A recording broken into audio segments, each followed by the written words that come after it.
You are listening to a special edition Hard-Traveling Fanboys, Avengers, Endgame, spoiler-filled review.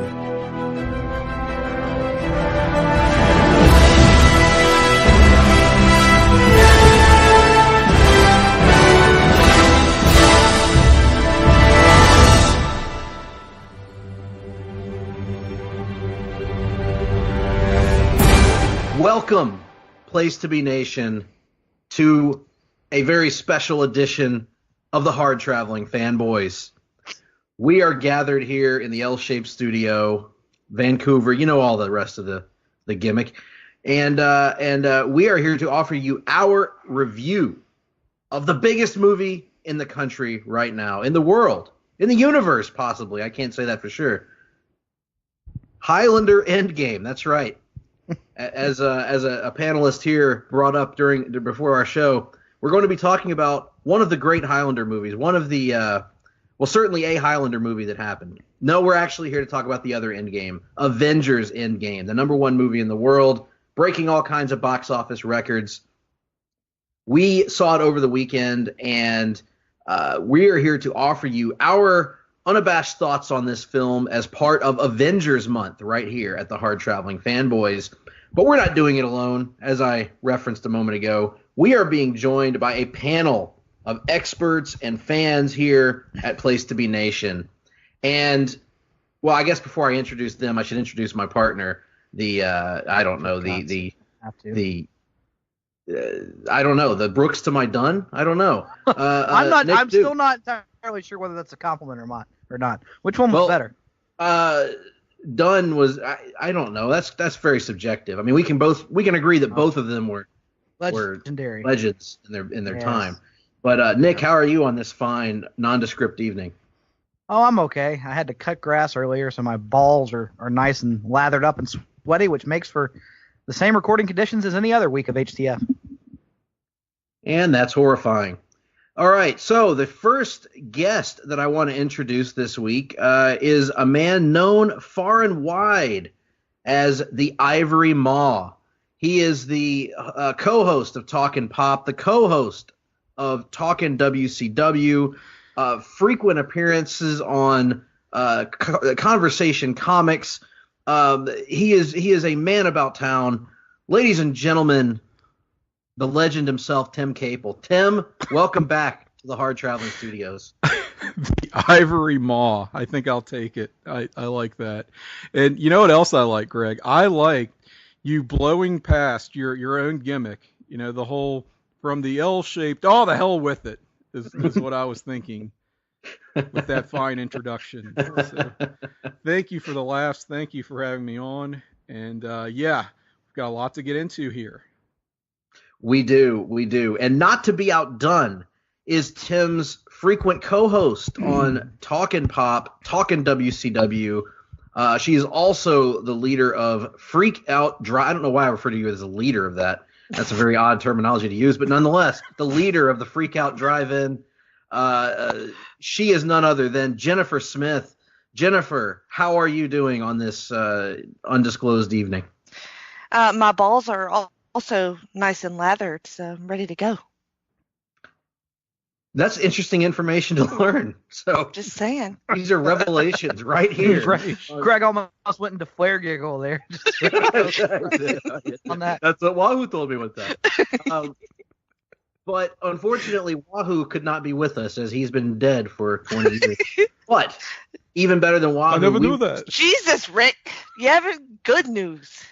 He reached out to a man that has only been on our show through the joys of Watchmen comic book theater, whatever you want to call our project that we do on occasion.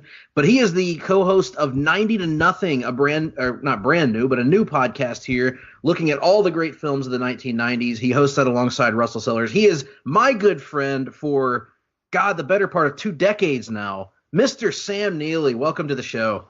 Well, my balls are fine because I'm wearing some baggy shorts and have the fan on. Hot. Well, Sam, we are gathered together here today to talk about this pop culture event, this pop culture sensation, Avengers Endgame. Obviously, this is not going to be a watch-along review for you folks, the listening audience, as the movie is still in theaters. But what we're going to do here is we're going to jettison our usual Hard Travelers for Hire format where we review the film as we watch it, and then we, at the end, give our Marvel rankings. The reason for that is because later this month, we're going to have an all-star panel of prior Hard Travelers for Hire guests that will be offering our MCU rankings, and before then, we will be collecting you, the listening audience's rankings of the Marvel Cinematic Universe movies.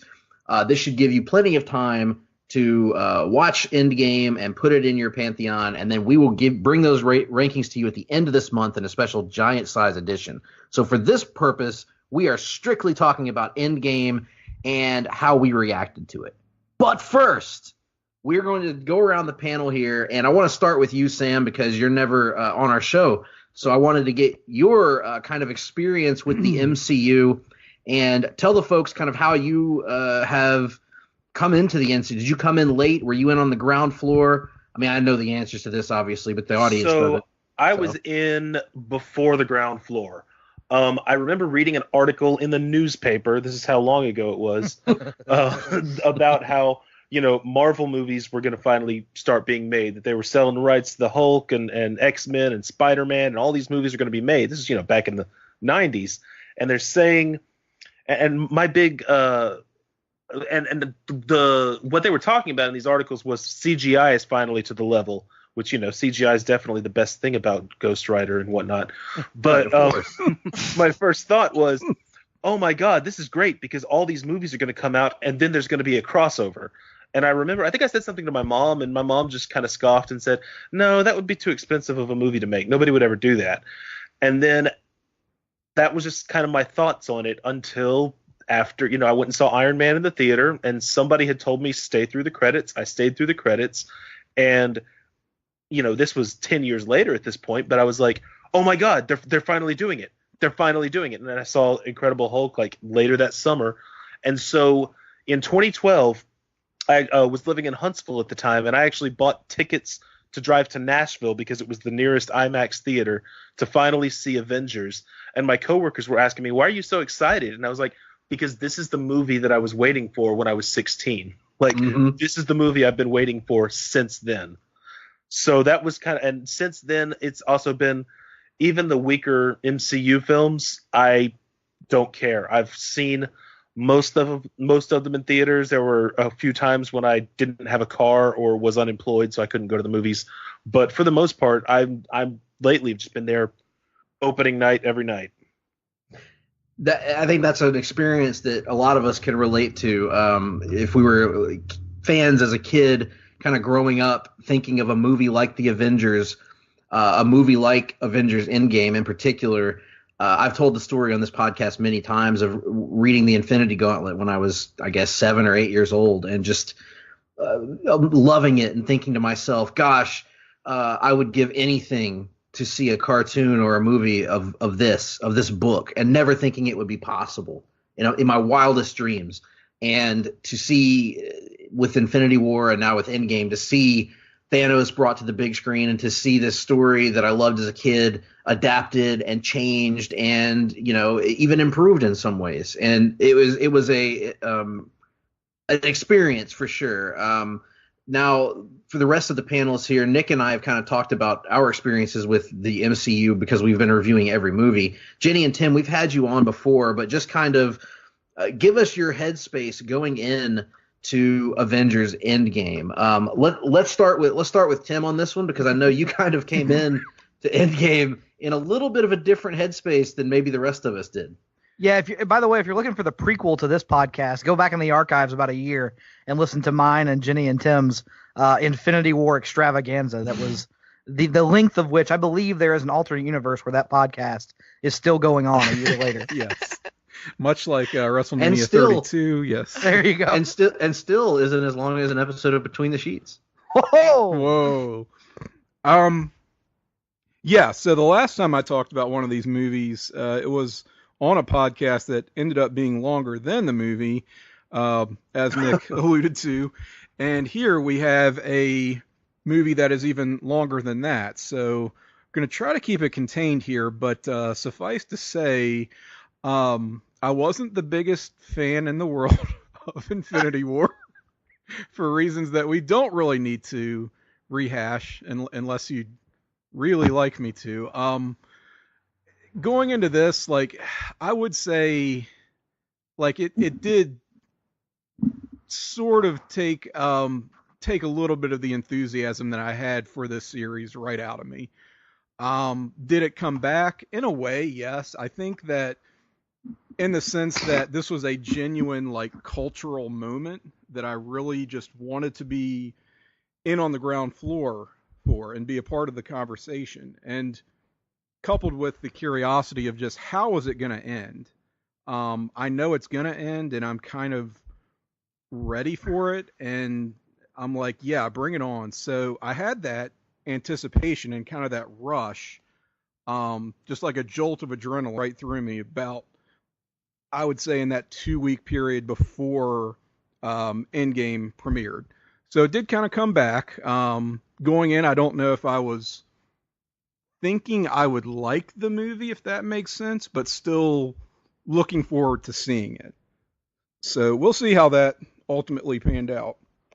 Absolutely. And very, very interesting. Now, Jenny, what was your thought process going into Endgame? What was your headspace? Were you like freaking out that you were going to see this, or were you kind of like, kind of ho-hum about it? What was your kind of anticipation level for this one?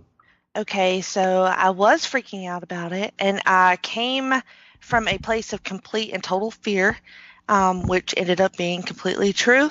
And like we'll discuss, as soon as I got to a certain point in the movie, I knew that my deepest fears were going to happen. So then it was just like delighted dread the rest of the other 2 hours of the movie. And then that event happened, and then I died. The end. You died, and then And we're now you are reborn. dead. This is the ghost of Jenny you're speaking to from the other side of Endgame. Now, Nick, on our standpoint, I guess we should talk about how we approached the film going in. I was of course super stoked for this, Yes.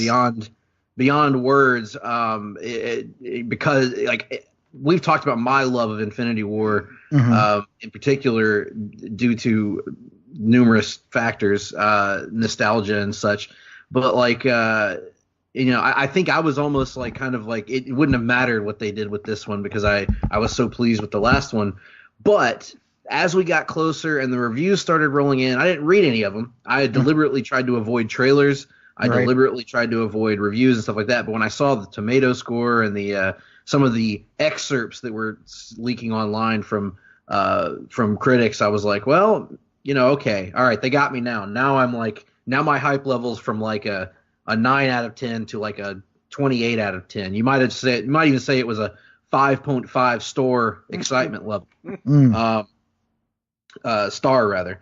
And so what a poor tastemaker you are, Greg. Nick, where were you at on the excitement level for this one going in? Oh man, I'm trying to recall a movie I've been as excited about this to see in theaters for. Let's see. Infinity War would probably be up there just because we at the time didn't really know the narrative structure that was going to take. I think we all had some guesses at it, and we knew we were going to see things we had been building to at that point for the better part of 10 years. So that would be up there. Obviously, The Dark Knight Rises and The Dark Knight, my two previous favorite films of all time. Those hype. I don't want to. We'll have that discussion at a later date. It's too soon. But God, Tim, don't get me off track here. One thing that was a little bit different this time around, Greg, is like we've discussed this before. I am not pro spoiler, but I'm not typically this paranoid about avoiding them as I was for this film. When the Russos were kind of coming out in interviews and saying you don't want to know anything about this movie, and we had been led to believe that what was being shown in the trailers was primarily only from the first 40 minutes of the movie, and this movie had all kinds of secrets and twists and turns that we weren't going to see coming, I started to kind of intentionally distance myself much the way that you did. Yes. Even Vince Russo actually tweeted out, "Do not spoil it for yourself, bro." There you go. So I didn't avoid the theatrical trailers the way you did, but I did avoid TV spots.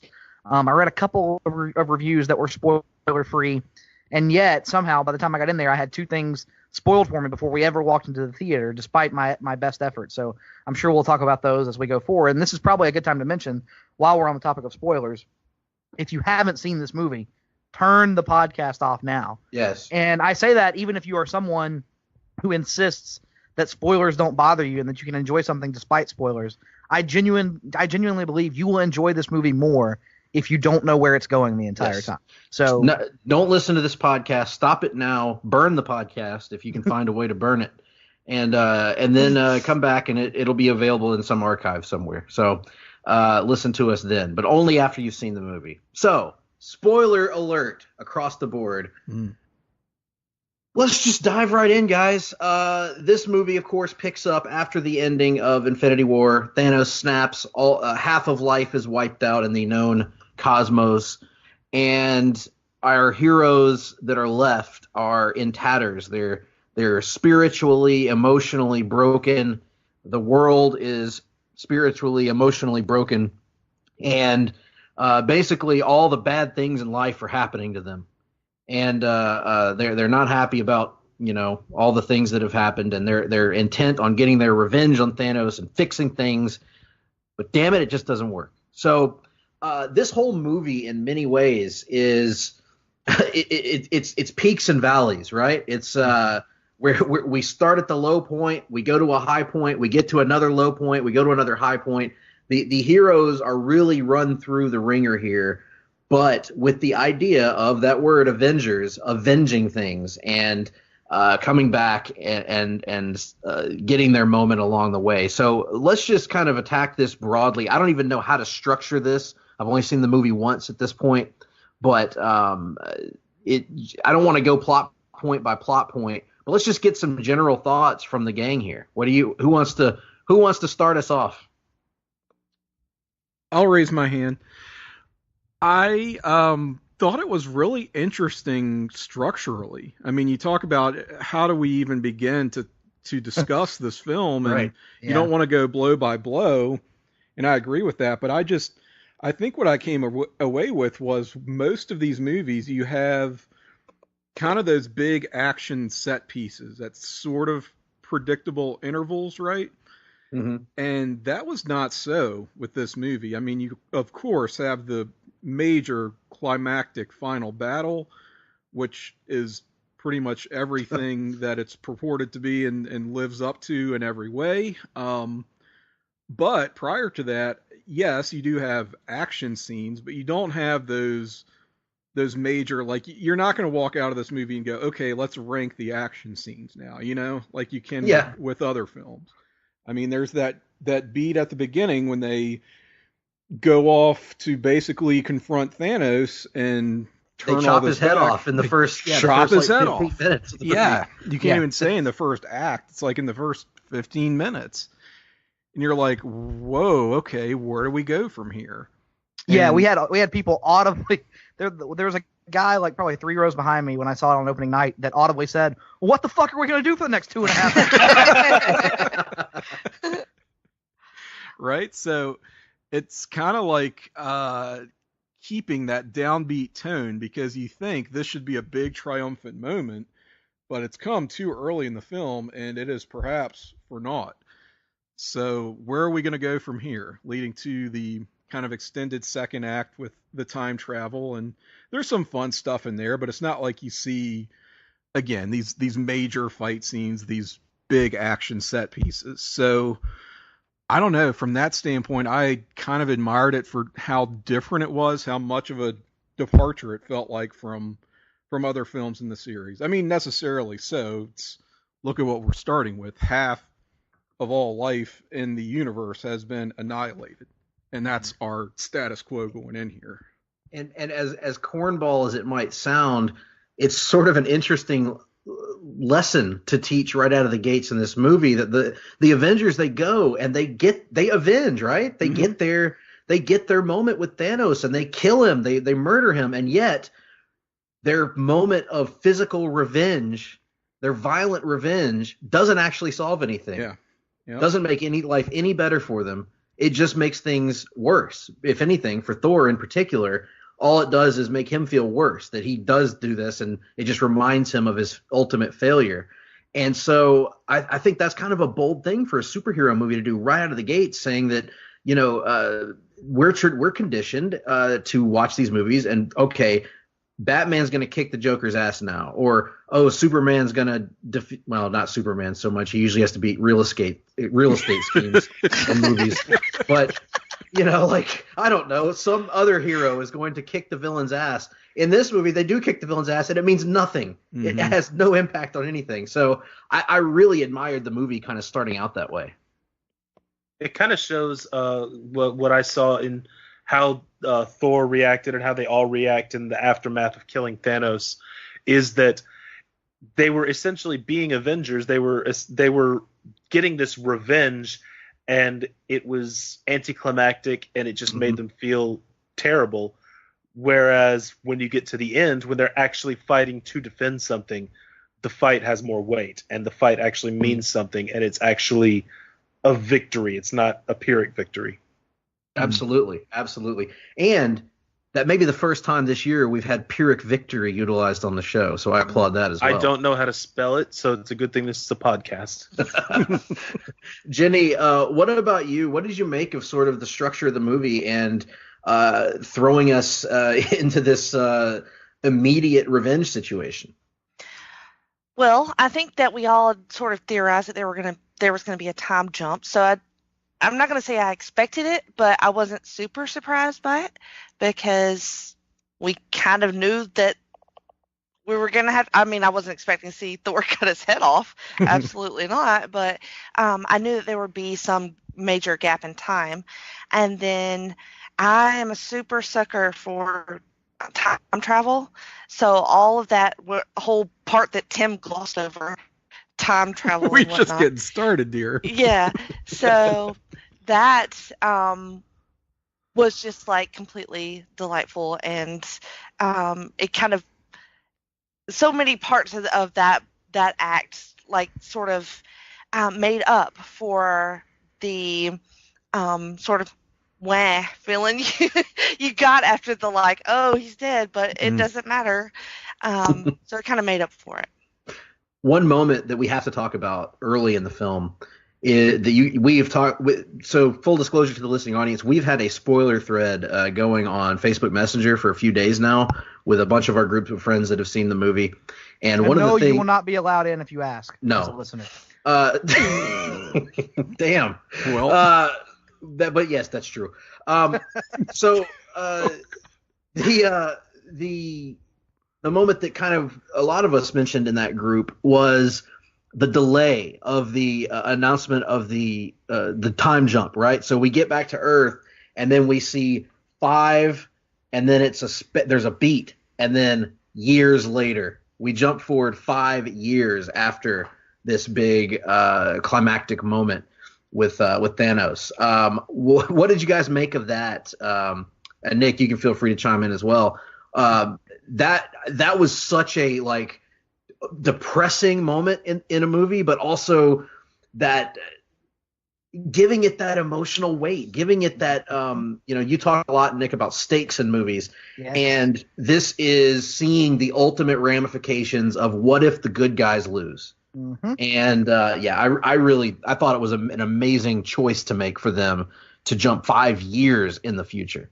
Yes, I would completely agree. You know, Jenny just said that by the time we reached the time travel portion of the film, she feels like it was making up for the prior part of the film. I've seen it twice at this point. The second time I saw it, I went with my wife and a big group of people, of course. And about an hour and 10 minutes over, I look over at her, and she looks miserable. And I whispered to her, I'm like, "Are you okay?" And she's like, "I fucking hate this." And I'm like, but she meant it in the same way I think that Jenny meant it, in that like it's making you feel so miserable. Yeah. And it's putting you in the positions of these characters. Right, Yeah. exactly. And we have discussed on this show numerous times before how there is nothing I love more in superhero media than being made to feel miserable. Like, yes, you take an almost sexual pleasure out of watching heroes. I am sadistic. I have said that before. I have no qualms with it.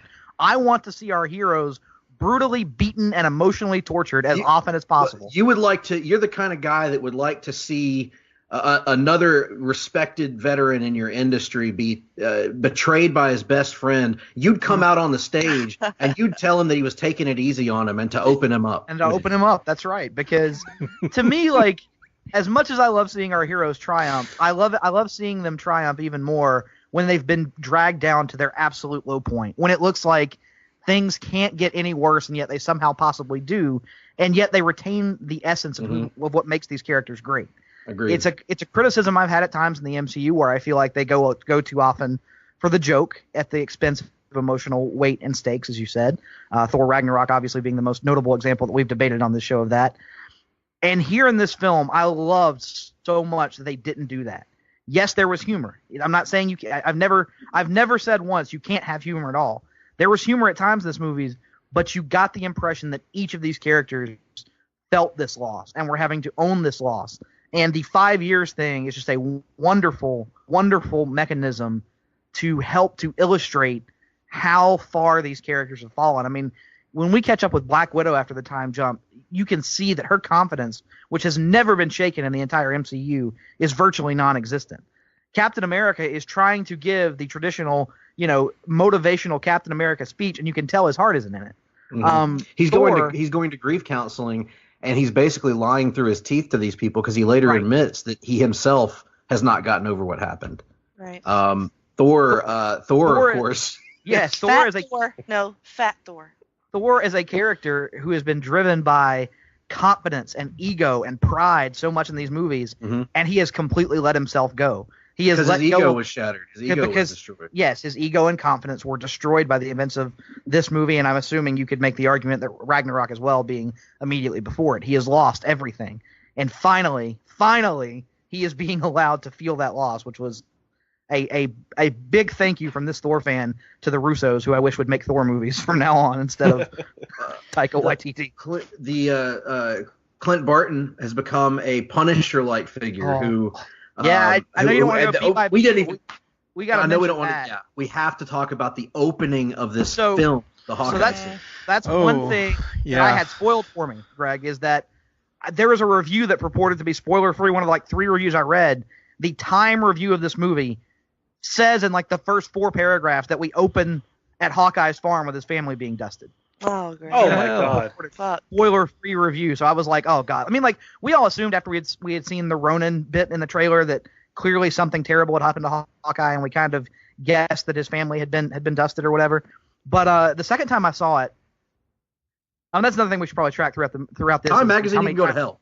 Is how many times each of us cried throughout the movie. But I was wet around the eyes like that, pretty much in that opening scene, because whereas I used to go to movies and be largely unaffected emotionally by most things, now if you put a dad and a daughter on screen and something happens, I turn into a fucking menopausal woman watching a Hallmark commercial. It's the most embarrassing fucking thing on the face of this planet. But the movie opens, and I turn to my wife and I'm like, how many napkins do you have? And she's like, well, you've got all the napkins. I was like, here, you're going to want these. And I look over at her 30 seconds later, and the tears are already just pouring. So it is an emotionally devastating start to this film, and one that signaled to me that this shit was going to be right up my alley the entire time. Because not only does he lose his daughter, he loses his entire family at once. Everybody. Was it 3 daughters and a wife?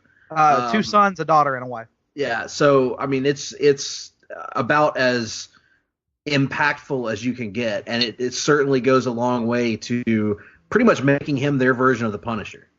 He's lost everything, and now he's just taking it out on the world. I thought that scene in particular did a lot to address one of the criticisms I had about Infinity War, which was I didn't really feel the impact of the snap and everyone getting dusted. I mean, it's in the thick of battle, and kind of the mechanism for how that was done was sort of, I don't know, it felt very, well, this is so blindingly obvious now that here's how we're going to bring everybody back. It just, I don't know, it landed with a real thud for me in a way that I think it didn't for a lot of other folks. And being able to see just the weight and the humanity of that decision in the opening minutes of this movie, it kind of set the tone that you were in for a very different experience. So they kind of had my attention from the jump. And that was the first of like 3 gasps in that first probably 20-minute stretch, the other being Thanos being decapitated, and the third being that 5-year jump. I think we're critical of time jumps in a lot of the media that we consume, rightly so. Looking at you, The Walking Dead, just in the way that it's kind of used as a get out of jail free card, right? Yep. And here it's anything but. It's to really, again, just sell you on the gravity of this. They throw that 5 up there, right? And then there's that beat before you see years later. And it's just like they could have said 5 fucking years later. I think everyone would have went, "Yep, they really did that." And yeah, I mean, it just, and we see this, and this gets to another point about Infinity War. I kind of looked at Thanos and thought, well, his motivation sort of sucks here, and it seems like somebody should be calling him out on just his bullshit, which didn't really happen to a great extent in Infinity War. Well, here, no one's saying it, but they're showing it. They're showing us that, no, Thanos, you did not make things better. This is like almost an apocalyptic wasteland now that's been created. And all anyone can do is basically cry and hug each other and talk about how depressed they are. I mean, that's really what this would look like. So, you know what? I feel like I think things would have been okay if they had a Rick Grimes to lead them through this situation. Yes, if only. If only. So, but we do have a Captain America. So yes, he's leading these grief counseling sessions, which aren't populated by a lot of people. It does bring us 2 pretty cool cameos, though. We get which Russo was that who tells the story of trying to date after his husband's significant other was dusted. We also saw in that kind of group shot real quick, Jim Starlin. So yes, which I didn't realize until the chat group, actually, Tim, because I have never known what Jim Starlin looks like. So, yeah, I'd seen him. I'd seen pictures of him before, but it didn't register until it was like, hey, did you catch this cameo? And I was like, oh yeah, that's who that guy was. So, but that's very cool for him, because I know I read an interview with Starlin today, actually, where he was talking about just kind of like how emotional it is for him that, this sort of concept that he came out with for a niche comic book back in the 70s has now become this pop culture icon, and that something as simple as Thanos snapping his fingers is now ingrained in our culture. That it felt like this, almost like this unexpected career achievement award of sorts. So that is cool for him to get a chance to be in the movie. Yeah. For sure. But yeah, the whole way that this movie rewards the fans of the franchise, not just the Avengers franchise, but all the sub franchises underneath that banner, is incredible. Whether you're a fan of the Guardians of the Galaxy, whether you're a fan of the Iron Man franchise, the Captain America franchise, of course, whatever character is your favorite, truly every character got a moment in this movie. And we're going to talk about that as we go along. For sure. But I wanted to talk about Hawkeye for a moment, because he's a character that I think you could make a very strong argument has been underserved in the MCU. He had very little to do outside of, he was in the first Avengers movie, of course, and he was mind controlled for much of it. And then in Age of Ultron, they gave him the family subplot. But really, we haven't had a chance to really get to know and connect with Clint Barton much. And I thought this movie did a lot to remedy that, the problem of having Hawkeye feel like an essential member of the Avengers. Because let's face it, if we could drop anyone from the team, I think all of us would have dropped Hawkeye going into this movie. But the the way that Renner plays him in this movie, the emotional beats they give him, the transformation into Ronin, and him coming back for one chance at redemption, one chance to bring his family back and to undo the damage that was done, and one chance to be a hero again. I thought they really gave him, among many other characters, they gave him sort of an arc that was redemptive for his character, but also on a metatextual level, redemptive in terms of a guy that they probably should have found more to do with along the years. And what did you guys make of that? Agree or disagree? No, I would agree with that, but I will admit that I did use the Ronin scene to go to the bathroom because I was like, okay, I can kind of get through if I kind of miss this little part. So, but yeah, that scene with him on the cliff top, with Nat was just, it kind of made everything else sort of worth it at that point. I'd never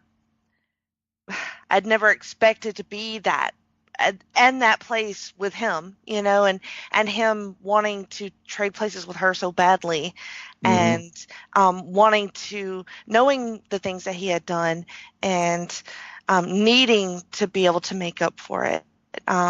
It was unexpected on my part. I actually have something I wonder about that scene is, did Nebula know that that's what's required to, like, she knew that Thanos went away, Gamora was gone, and he had the Soul Stone, but when she sent two best friends to Vormir, did she know that that was going to be required and not tell them? Because that's why she chose those two? I would think so. I picked up that. But yeah, because if you had sent anybody else, like, I guess maybe you could have sent Tony and Rhodey. That would have been the only other option, really, that would have fulfilled the requirement. But in Nebula's mind, she's probably thinking, who do we... yeah, like who do we need the most if shit really goes sideways here? Like, who's going to contribute the most tactically?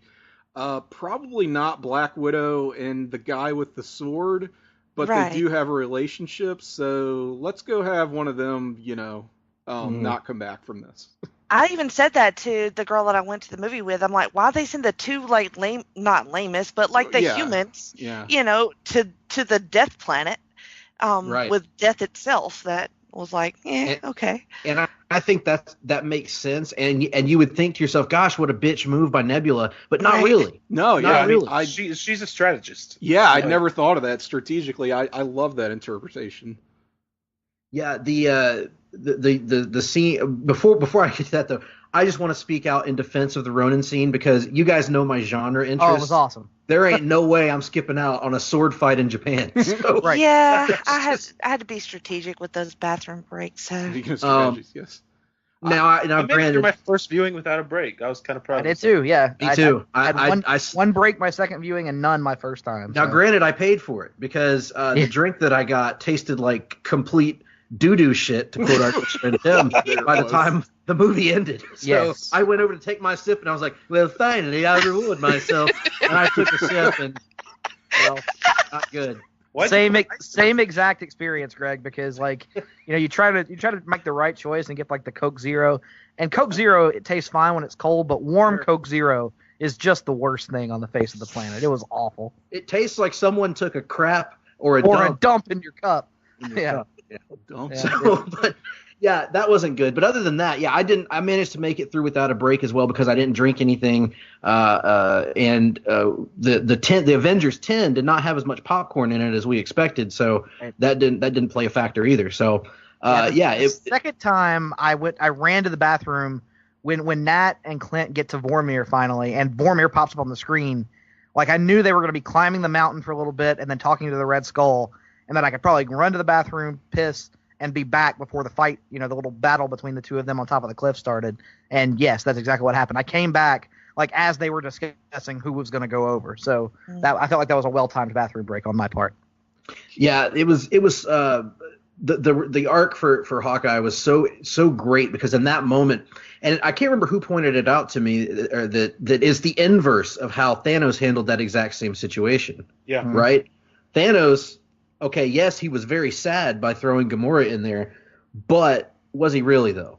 I mean, like, for Thanos, he was sad, but it was like, to him, there was no choice. It was, yes, obviously I'm going to throw it. These are two heroes who are literally fighting each other to be the ones that sacrifice themselves, not out of some selfish heroic fantasy, but because that's how much they care about the other person, that they are not willing to let them be the one to die. And I thought that was just fantastic for both characters, which I would make the argument that both characters have been underused in the MCU, and both finally got a chance to shine with big heroic moments here.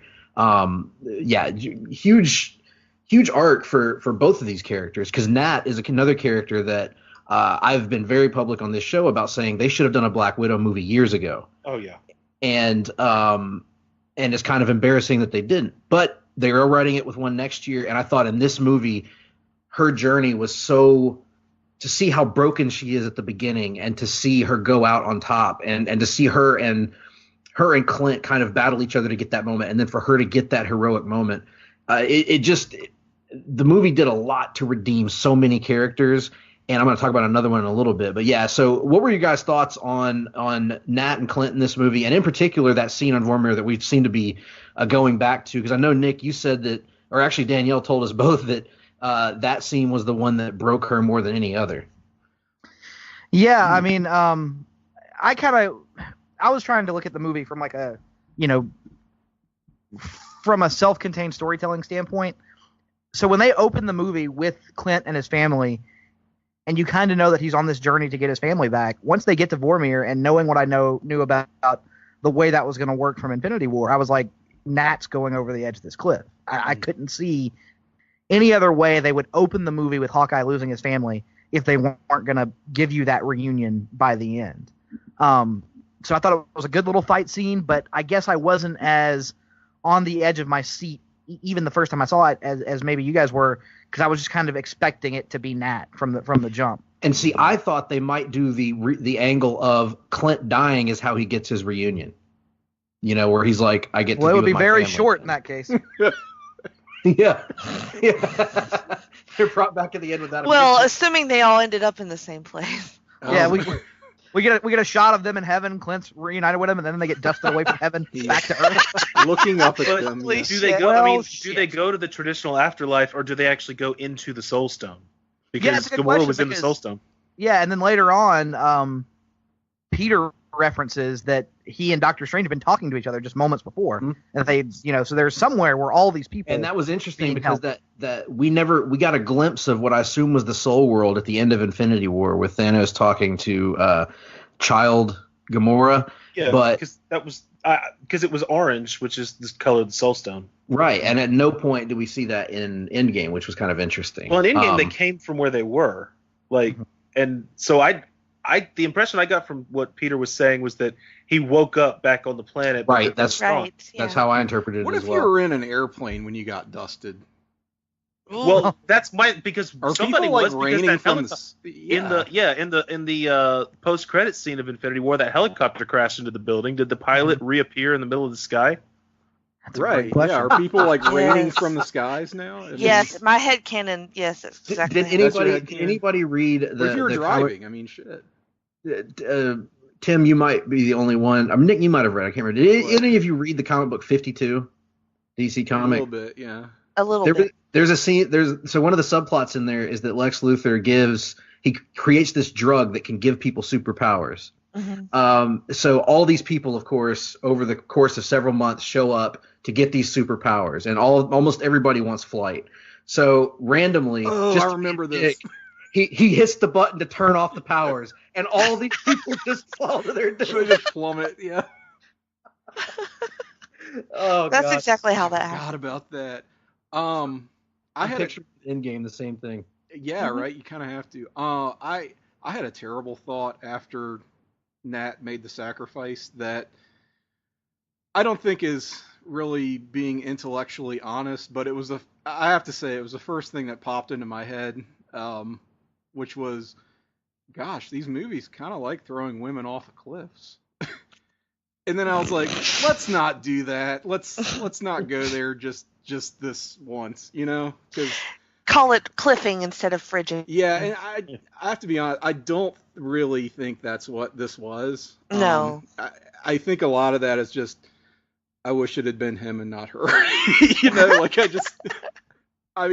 get it. Thematically, that's really the end of her story. Like, this is what her story is leading to. She's, as much as we hear about, the red in my ledger, I have to square things, I have to make things right. She, Yeah, but he has spent the last 5 years indiscriminately murdering. I would not have been sad if it had been him. How much red is in his ledger? Come on.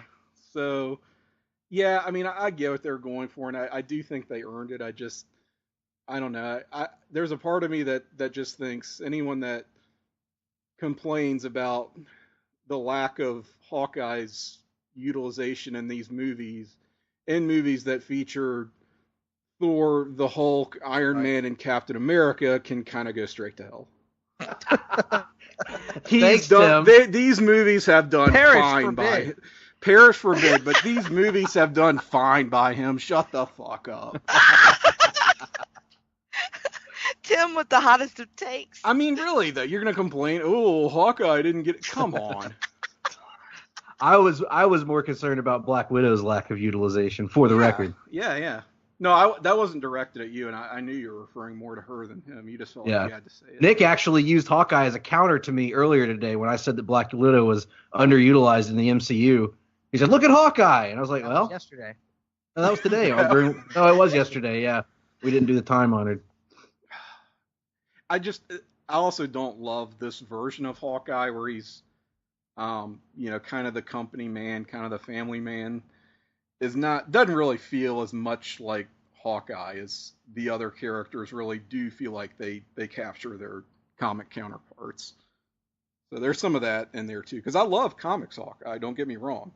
I kind of saw a lot of similarities to how his personality took it in House of M when he realized that I guess he was dead in the other reality, and he kind of goes crazy. Mm-hmm. And the way that he becomes Ronin in this film was the same kind of thing. It's like he's got nothing left to live for, and so he just kind of goes crazy. Yep. Did borrow a page from that. So switching gears into another character that I want to talk about here is Nebula, which is a character I never would have imagined 5 years ago that we would be talking about in any kind of extensive manner, because she's kind of introduced in Guardians of the Galaxy as this, not that terribly interesting character, the first movie. And they improved her a lot, of course, in the second Guardians movie, and started adding some depth to her character.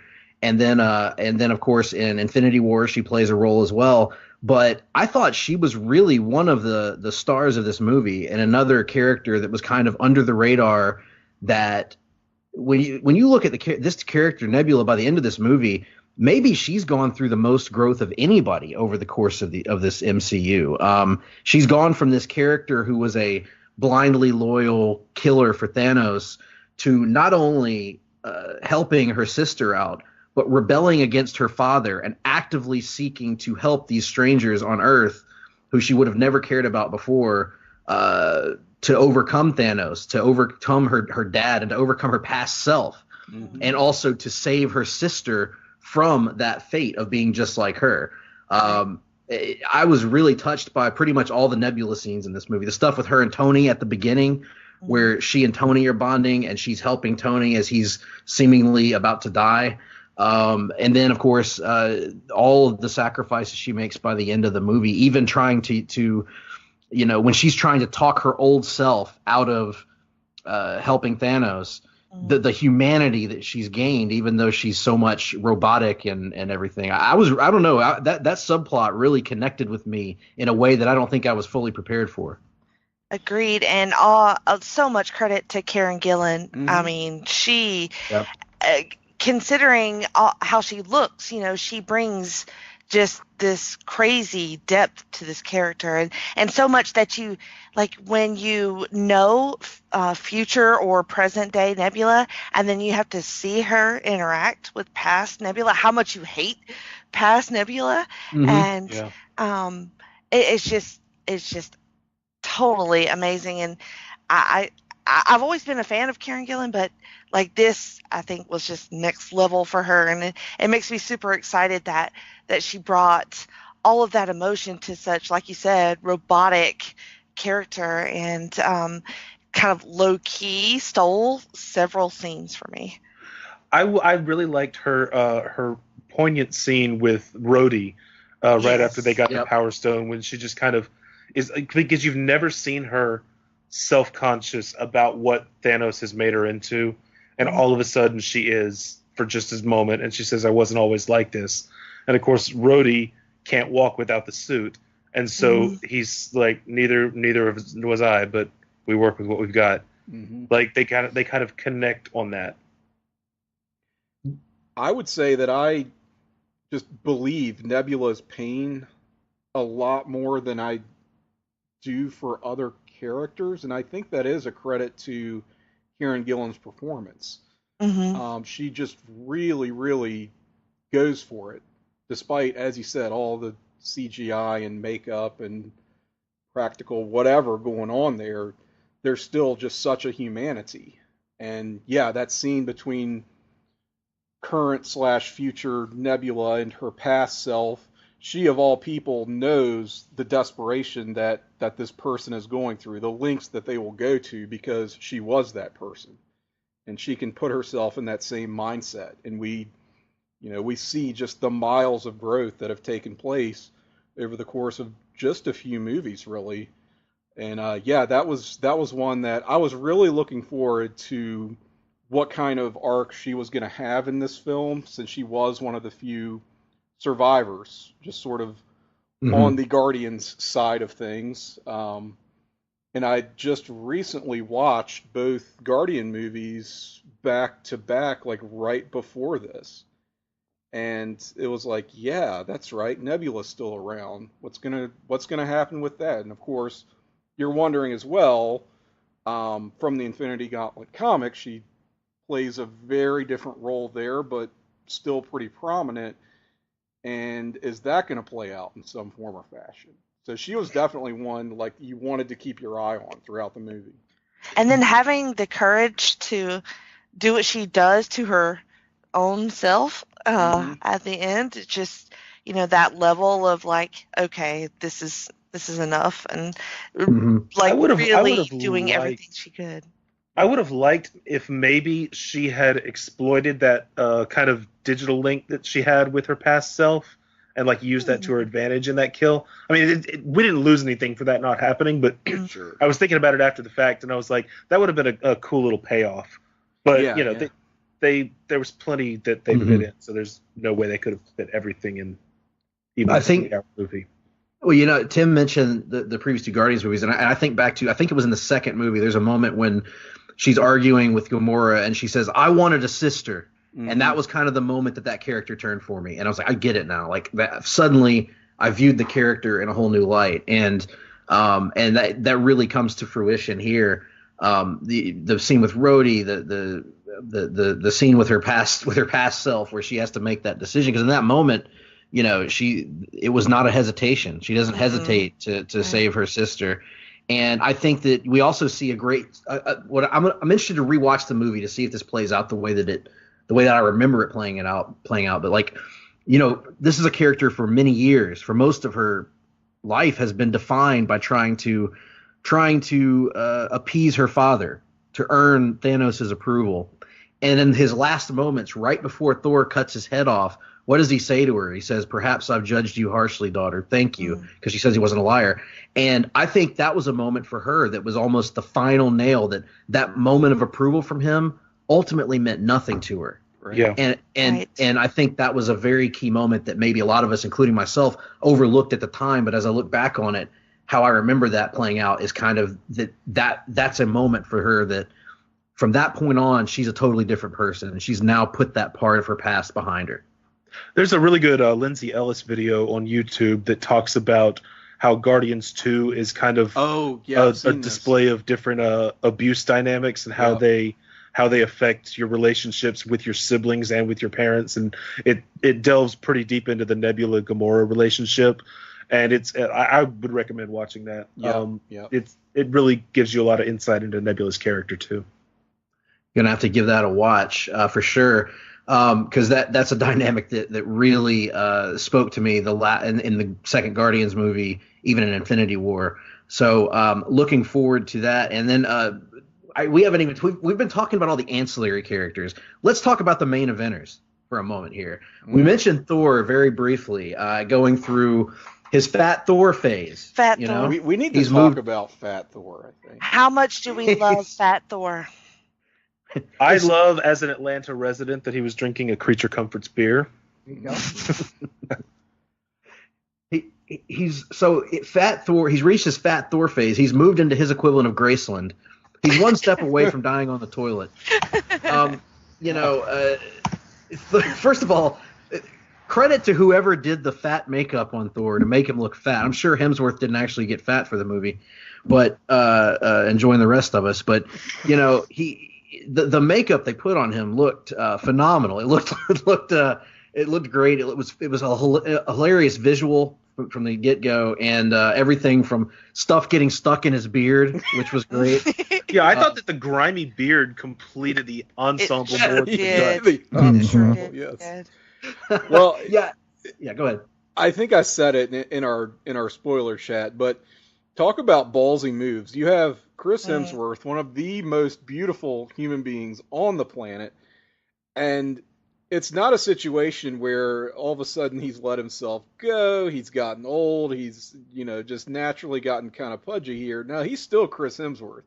And you're going to pile on, like, whatever CGI or fat suit or combination of the two and just make him kind of what he is here, and stays throughout the duration of the film. Like, they don't try to walk this back at the end. They're like, no, he's kind of fat now, and that's just how it is, and that doesn't mean he can't make a contribution, when the chips are down. I kept waiting for them. Because it's not like he suddenly turns muscular and skinny again. No, he's still Fat Thor that whole last He's still fight. Fat Thor the whole time. He just finds the resolve that had been missing in these kind of just this 5-year funk that he'd been in. There's already been lots of think pieces written about how this is fat acceptance, how it isn't fat acceptance. I'm just I guess I'm still just in awe that they went there. You know what I mean? And it kind of addresses something that I've always thought about, where characters like Thor or Superman is their powers are not based on bodybuilding, right? Like they have if Superman was a skinny guy, he would still be just as powerful as he is. It just so happens that he's not. Yeah, wouldn't it actually be harder for Superman to get muscular because he'd have to lift so much more? You can't go to the gym. The gym doesn't have enough weights. You'd have to have the Grant Morrison thing where he's got an atomic dumbbell or something. Atomic dumbbell. But it was such a ballsy move, as you put it, Tim, because he kind of looks like Thor by way of Jeff Bridges. Mm-hmm. Yes. So it was definitely, which they directly referenced by saying that at one point. Yeah, and then they also have him Lebowski. Call him Lebowski. And then they also have him in the dude sweater or the dude shawl thing from Big Lebowski. I still like to think of as a callback to Obadiah Stane. Right. Could be. So Nick, I'm interested to get your take as a big Thor fan. What did you make of this subplot? What did you make also, because I have not read many Thor comics in my day, except Jason Aaron a little bit and some of the Simonson stuff. But what did you make of New Asgard just sort of being this port town somewhere in America? I mean, that's not that. No, it was in Norway. It's actually in the town that Red Skull visits in Captain America: The First Avenger, and is also the place in Norway that we see Odin fighting alongside the Vikings against the Frost Giants in flashbacks in the first Thor movie. So that town, Tonsberg, actually is in and of itself a callback to early MCU stuff from Phase 1. Maybe the New Asgard, also where Odin died, was it? From I believe so as well. Ragnarok? Yes. Can't remember, but maybe. The implication that you got over the course of the Thor films was that Odin had something of a connection to this place. It was his spot on Midgard that he liked to come for whatever reason. So the location of New Asgard in this one is kind of a combination of influences from the MCU and also the Oklahoma bit from the comics, where Asgard is destroyed, and Asgardia, which is what they call it in the comics, is created over this spout of barren land in Oklahoma that features prominently in the J. Michael Straczynski run, in the Kieran Gillen run, and then into the Jason Aaron run as well. So that actually has some pretty deep roots into the last 10 to 15 years of Thor comics. So the new Asgard thing, totally on board with it. Was honestly expecting that we would see that at some point after the way that Ragnarok ended.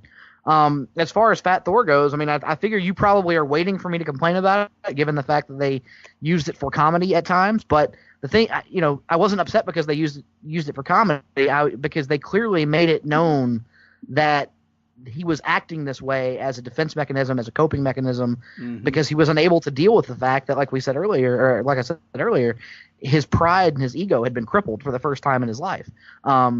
He had taken all the actions that he thought he needed to take to win the day, whether it be going to Nidavellir and building Stormbreaker and attacking Thanos, whether it was attacking Thanos again on the garden and chopping his head off. And all these actions he has taken for the last, you could argue, through the events of Infinity War and even Ragnarok as well, none of it ultimately mattered. He still lost in both instances. And eventually he gets to a point as a character where he's like, if all I'm going to do is lose, what the fuck is the point in trying anymore?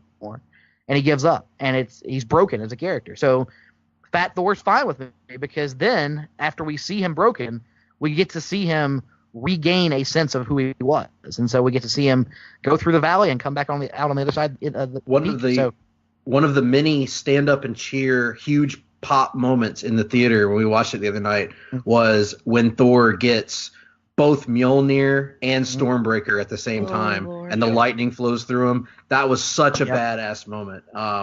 Even opening night, just getting Mjolnir back during his trip to Asgard, during the time travel portion, our theater applauded for that.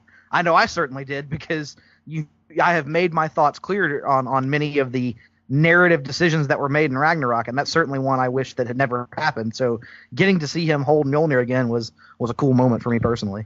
And it also speaks to the fact that he's still worthy, right? Right. So it comes right to him, just like it would any other time, that he is, the worthy, strongest Avenger, if you will. And I think people were also kind of cheering, not just for that, but also kind of the anticipation of, oh, well, this might be leading to something else, which was a scene that people had been calling for years and years and years of these films, ever since there were, these iconic characters all together in one movie, and you kind of thought that was not really going to happen after the events of Ragnarok. So I think there is a tinge of anticipation in there as well, him getting the original hammer back. Of course, that follows a pretty good exchange between he and Frigga. Yes. Who was treated somewhat unceremoniously in these prior films. So yeah, but she finally got the role she should have had. Yeah. Somebody finally realized they had freaking Renee Russo standing there the entire time and had an opportunity to use her. And so the Russos, in their infinite wisdom, said, "Hey, why don't we actually let her have scenes?" Which I know is a novel concept. Yes, and it also parallels so nicely the scenes with Cap and Tony get in the time travel sequences with people that they love, that they have lost, that had an impact on their lives. But with Thor in particular, it was a moment where it's his clarity, and it comes not from Odin, which we've seen before, and it comes not from Loki, which we've seen before, but it comes from his mother, which we hadn't seen before. Right. She really gets a chance. We get a chance to see that relationship. And let's face it, superhero movies and superhero comics are not great about balancing parental relationships. Usually it's either one or the other that is more closely related to the character. Batman stories, for whatever reason, are obsessed with Thomas Wayne at the expense of Martha. Superman stories, they kind of go back and forth, really. But like Spider-Man, of course, it's always Aunt May. It's is his mentor figure, and Uncle Ben's dead, so can't really have him. But like I think in this case, we needed something to give her a chance to shine and give her just as vital a role in Thor's life as Odin had, because his life is not defined just by Odin; it's defined just as much by her. So I thought it was a great scene and a great moment for him and for her. And kind of gives Thor the way when you were describing it, Nick, about how his pride and ego had been shattered, so he just figures, what's the point? It kind of mirrors in a way what happened to Hulk, where he was so embarrassed by his loss to Thanos that he didn't want to come out anymore. He was he was ashamed, and we'll get to Hulk, I'm sure, in a little bit as well. But let's move on to one of the other members of the MCU Holy Trinity here, and let's move on to Captain America, Steve Rogers. We've already talked about him a good bit here on the show, but Cap at the beginning of this movie is in a very rare position for him, right? He's in a position of doubt, a position of depression, a position where for once he's not convinced of his, how is it Black Widow puts it, your undying optimism, or everything's going to be great, and he's not convinced of that anymore, but he wants it to be the case. And over the course of this movie, we see Cap be put in so many situations where things could get screwed up along the way, and every time he is so determined to get this right. Because think of all the obstacles they face when they go back in time, and they screw things up one after another. They screw up, but yet he is not going to take no for an answer. This has got to work, and we get that the tremendous Cap and Tony going back to 1970. And it gives us one of the best Iron Man bits in the movie. But we also have Cap identify the love of his life, see her, and that sets the wheels in motion for what happens with him later on. We also, before that, in the first flashback sequence we get to relive some fan service that throws back to Winter Soldier, which I think all of us appreciated that elevator sequence, right? Oh, yes. Oh, yeah, So definitely. much. And the America's ass, very good. I love. Go ahead, Jim. And since when did he start cursing? Is what I wondered. Yeah. But I'm totally fine with it. But I actually loved that entire sequence because he goes on think of Captain America 10 years ago when in this movie universe where he's yelling at the other Avengers at various points for cursing. He is as straight-laced and idealistic as you can get. Now you pass the New York incident, you pass Ultron, you pass Winter Soldier, you pass Civil War, you pass Thanos. Suddenly, Cap's got some edge to him. Cap's dropping some casual curse words here and there. Cap, he goes on the elevator, and rather than, okay, if anybody would like to get off, now is your chance. Rather than that and start a big fight scene like he would have done 10 years ago, he whispers "Hail Hydra" to trick them to get the suit, to get the briefcase. Then he comes out and he fights a younger version of himself from Winter Soldier, and in order to win the fight, he has to cheat. Would not have done. So to me, that in that scene, without needing to explicitly say it in any dialogue in the movie, it shows how Cap has changed over the course of these 10 years. In a way, he becomes more self-interested while or more rough around the edges, while Tony is actually becoming more selfless as the movies go on. That was in the article that Russell had sent us earlier today. That it's like they have these kind of opposite journeys. One has to learn to love others. One has to learn to look out for himself. Well, they influence each other in that way. Yep. They learn from each other in that way. That's a good point. I think that there's just some sort of, and not like you said, like not a lot of action, like real action up until that point where Cap fights himself. So you were kind of like real ready for that, and then it was totally pays off when he has to cheat and then looks at his own ass. Looks at his own ass. The way that he stands there and contemplates it for a second. He could have just walked away, but no, he had to like contemplate and then comment on it. Yeah, he had to think about the ramifications of what he was about to say. Like, is this really going to be true if I say it? And the whole theater popped when he said "Hail Hydra." Yep, absolutely. Yep. And then, so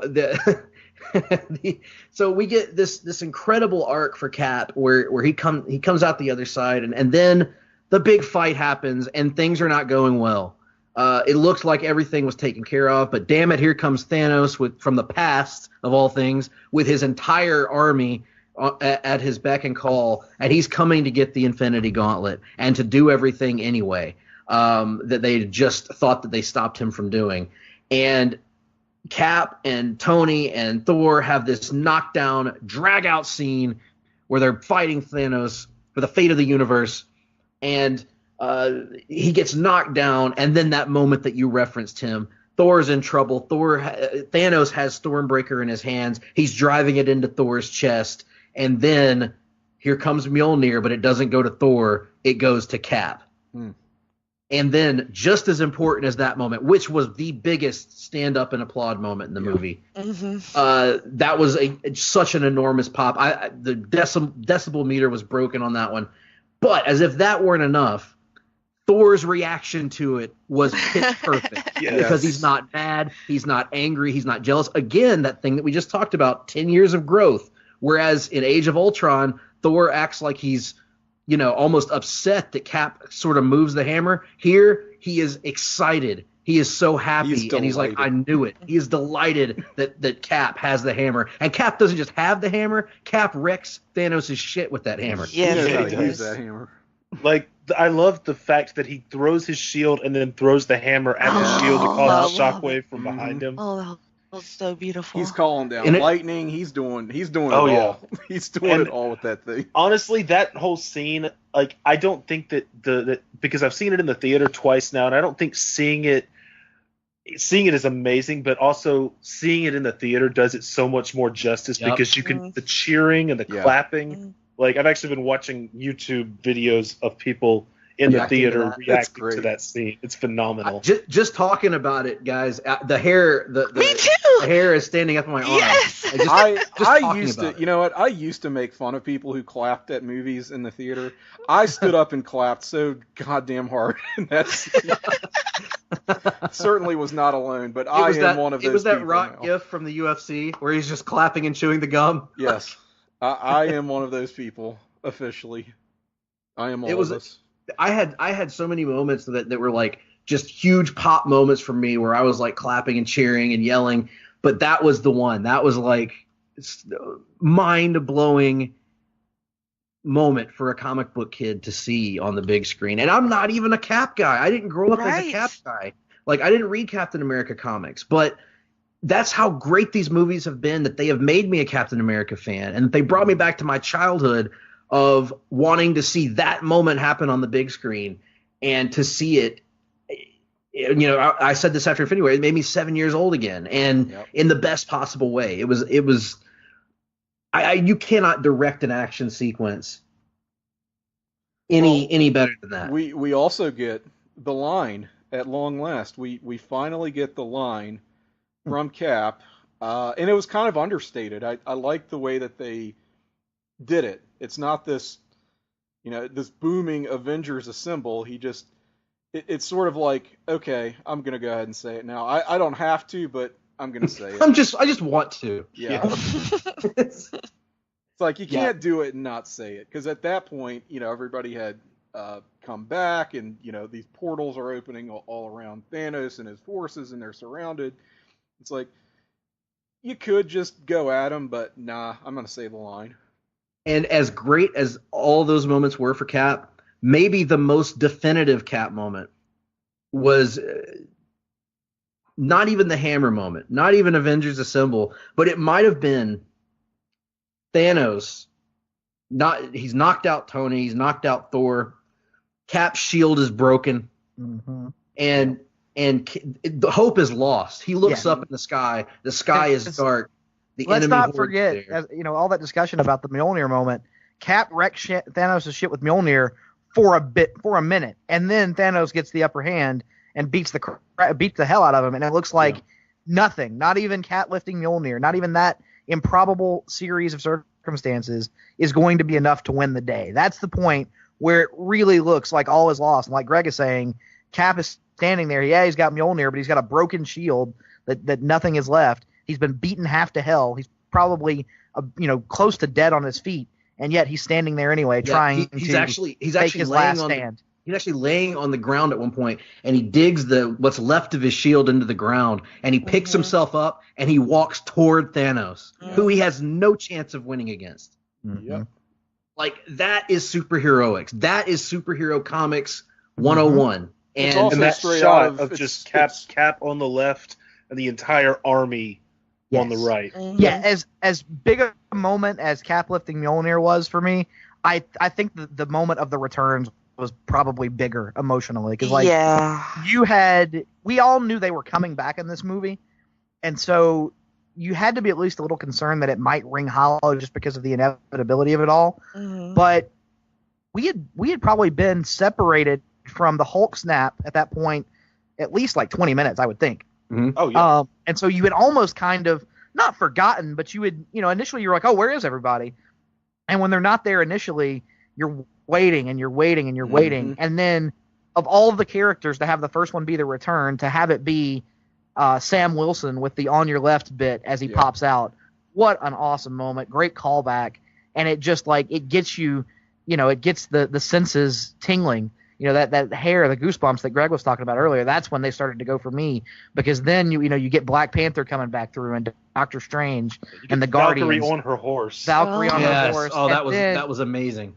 When Peter Parker swings across frame. Oh my god. That was my theater was already screaming and applauding, and it just progressively built from Sam to Black Panther to Doctor Strange to the Guardians, and then when Peter swung in, the theater just lost it. It exploded. No, I was sobbing. It was ridiculous. Me too. I was crying the first time I saw it, because at that point I was not even from sadness, but from just what I described joy. as sheer nerd Nirvana joy, in terms of I've never seen anything like this on screen in my life. Literally never before have I seen something that so accurately just represents what major event comics look like. And it was happening in front of me. Good major glorious, event yes, in glorious high definition. It was an incredible moment.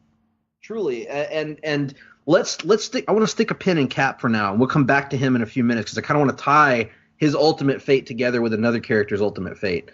And the character that I'm referring to is Tony Stark, Iron Man, who kind of kicked off the MCU, and right out of the gate, I would say I think Robert Downey Jr. might have saved his finest performance for last. He is magnificent in this movie.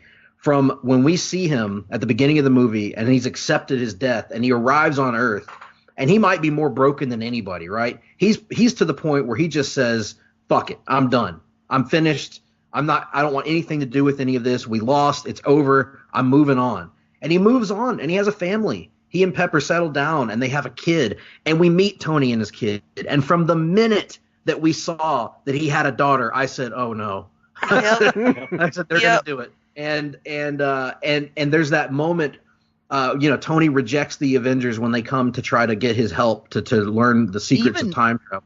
Even before that, Greg, one bit from RDJ that I wanted to mention, and that I loved so much.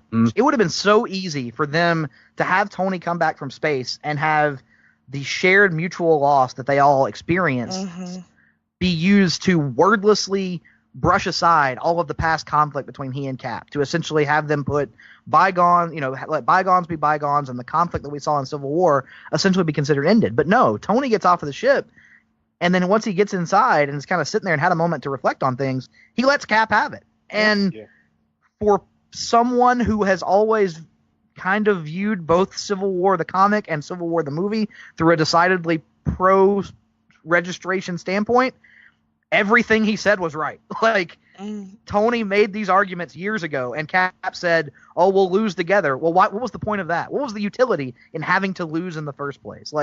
Tony lets him have it, and I was kind of just sitting there nodding the entire time, because it was an example of Cap having to do the morally right thing that wasn't the morally practical thing, and it's finally come back to bite him in the ass. And just his RDJ's performance there, because he's not just giving this speech and letting Cap have it, but he's obviously so broken. He's emaciated.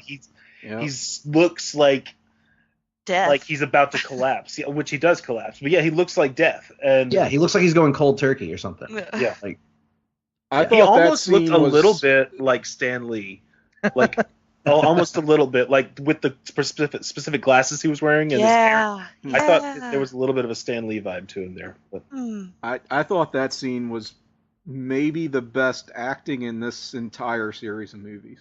Well, Like he went for it. I was like, Mhm. holy shit! I'm gonna sit my ass down and shut up here.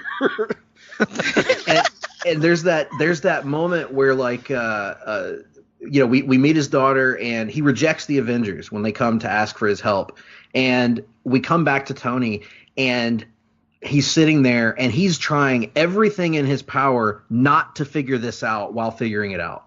He's sitting there and he's talking to his AI and he's like okay, do this or don't, it's late. If you can't get it, it'll probably take a while. He's trying to basically he's almost solving this against his will. Like he's trying to come up with any reason for it not to work, and then it works and he is deflated that it worked. He said, holy, shit, I figured it out. I solved time travel. And then he kind of shuffles into the living room. Like, it's not like he's not rushing in there to say, hey, I solved time travel. He goes in there and he's almost defeated by it because he knows he wants Pepper to talk him out of it. Yeah. And then she doesn't. And there's that resigned look on his face. Like he knows what it means, that this is what he must do, not what he wants to do, but what he must do. And that's such an evolution for Tony Stark from what we saw at the beginning of Iron Man. And then it goes into the whole deal with time travel. The heart to heart with his dad was so great because it tied up so many loose ends from like Age of Ultron, that scene where he's kind of learning for the first time that his dad was a human, that he wasn't just a monster. And this is kind of his chance to see him. And then the last thing that his dad tells him is that, he wishes he could have a daughter because the son is probably going to end up being like him, where his own self-interests are more important than the greater good. And then when you tie that into what happens at the very end of this movie, the moment with Doc Strange and Tony, where Tony makes the decision that I'm going to make the sacrifice, and he gets the tying together line of I am Iron Man. This was already, I don't mean to emotionally break you again, Jenny, but this sobbing. This was the here, moment for me. okay. Like, I had held it together for most of the movie, and this was the scene. Like the fate of Tony was the scene where I really I lost it. Like I was done. Like I could not contain it anymore. And that was his acting. That was the writing. But that was just the culmination of this entire series of movies. But then for it to culminate in this movie with this story for Tony and his arc and him making that choice, it was reminiscent. Tim and I have talked about this a lot, about my emotional reaction when I read The Death of Superman when I was a kid. This was probably the closest superhero movie feeling that I can recall to having that, for a death in a superhero movie anyway. Like it was like this and Logan were probably the two that stand out to me as superhero deaths that impacted me like this on the screen. And I can't say enough about Robert Downey Jr. I just read an article that he earned some ridiculous, like $75 million for this movie. He earned every goddamn bit of that money. Yep. Yep. Plus he gets back end. Apparently his deal included a higher cut of the profits of this film than others did. So that $75 million probably going to grow substantially over the next 40 to 50 years. His estate will be cashing checks off this film for the rest of our natural lives. Well, people forget what a huge risk and kind of liability he was when this whole thing started 11 years ago. You know, RDJ was...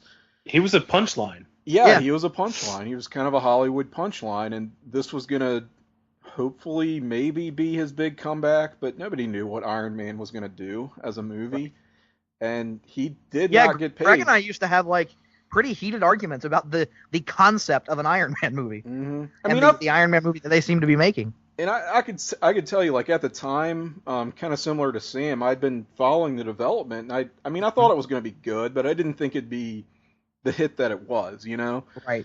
And I understand he took, I think he was just basically told, you're not going to make what your co-stars in this film are making. He was like maybe third in line behind Gwyneth Paltrow Terrence Terrence Howard Howard. of all Yep. people, and Huh. we see how this works out. And in exchange, it's like, you'll get some back end points if this ever amounts to anything. Yeah, his agent ended up being the smartest guy in the room in the Apparently end. so. Wow. But I mean, there was every chance that they do that movie, they maybe do Hulk, and it sort of fizzles out for whatever reason. But man, what an empire that has been built here since those early days. And All Jenny, day- go ahead. All day long, I've wondered, like, okay, I'm going to have to talk about this tonight, and, like, how's that going to happen? Because I was just a fucking wreck. I mean, just, like, devastated. Like I think the closest person that felt the way I did was you, Greg. And I know everybody else kind of did too, but, like, I felt like we were a little bit more. Yeah. I thought about you for sure in that scene, like, and I felt so bad too, just because I was picturing a scenario going in where Cap and Tony maybe both die, but if they don't, then Cap definitely dies. But I did not in a million years think that Tony Stark is like, he and Natasha are the ones to die, right? Like, I just was in denial really when that happened. So No, when I just saw felt his so bad kid, for you. Yeah. when I saw his kid, I was like, oh, Jesus. Yep, I was like, they're gonna do it, and I think to your point, Jenny, I think you and I have always been kind of team Iron Man from the beginning of this franchise, and I think RDJ has been probably my favorite performer in virtually every movie he's been in. Maybe Hemsworth in Infinity War, but they were pretty equal, and for me, my attachment to the Tony Stark character at this point. Let me be clear, to the movie Tony Stark character was so strong that I felt it. But I knew you would especially feel this one. Yeah, I like. This is the first time I've ever cried on a podcast, so fuck all of y'all. Oh my God. Because I just. We didn't do it. You did, because I didn't know if I wanted to come on here and talk about this, but y'all talked me. Well, this is true. We did say you had to do this. You did. It was all your fault. But this is and content. This is what the people want. I mean, you're doing a public service. I'm sorry, we're kind of profiting from your pain here, but if I could be any eloquent about it, I guess it would be worth it. But I'm not. Like it just broke me. Like I couldn't even watch half the scene. I had my eyes closed, just dying. For most of the scene, especially when Peter comes up, and oh man, yeah. Like I just turned my head away. I couldn't even watch that. And then Pepper, just so fucking brave and just slayed me. Yeah, and when she says we're gonna be okay. It was like I'm not like I'm not gonna be okay. Rhodey got me because here's a guy that's been with Tony from the beginning, and has always been able to have his back and to stop something like this from happening, and there's not a damn thing he can do about this, and he knows it. And that scene, such a powerful. A little bit later between Happy and Morgan. Oh God! Oh. Yeah. That was honestly like they were very clearly trying to elicit an emotional response during that entire funeral sequence, and they were very effective. Don't get me wrong. Yeah. But like, I thought that little bit, I believe it's Favreau's only bit of spoken dialogue in the movie. I think that was more effective at just destroying me than Tony with the good, the digitized goodbye speech was. That was great. Don't get me wrong, but like when Favreau is talking to the kid and the kid asks for cheeseburgers, like Favreau doesn't get enough credit, I don't think, a lot of times for how damn good of an actor he is. Like he could have gone very obvious and like broken down in that scene, or he could have had some hugely over the top emotional response, but he plays it all through facial reactions, and it's so understated where you can see him like almost break but somehow hold it together, and like a great callback of like, your dad liked cheeseburgers, I'll get you all the cheeseburgers you ever want. Like that was And this is the moment. This is the moment I must pause here to say the thing I told Tim after seeing the movie. I don't often make demands of things I must see in films going forward. But if I don't get Peter Parker as a protective older brother going forward in the MCU, they can go directly and fuck themselves, as far as I'm concerned. Yeah, that was a great moment, but I got to be honest, the "I Love You 3000" broke me more than that did. Like, Yeah. I was gone. I was blubbering at the point of that. Like, I had to like lower my head at one point because of the "I Love You 3000" thing.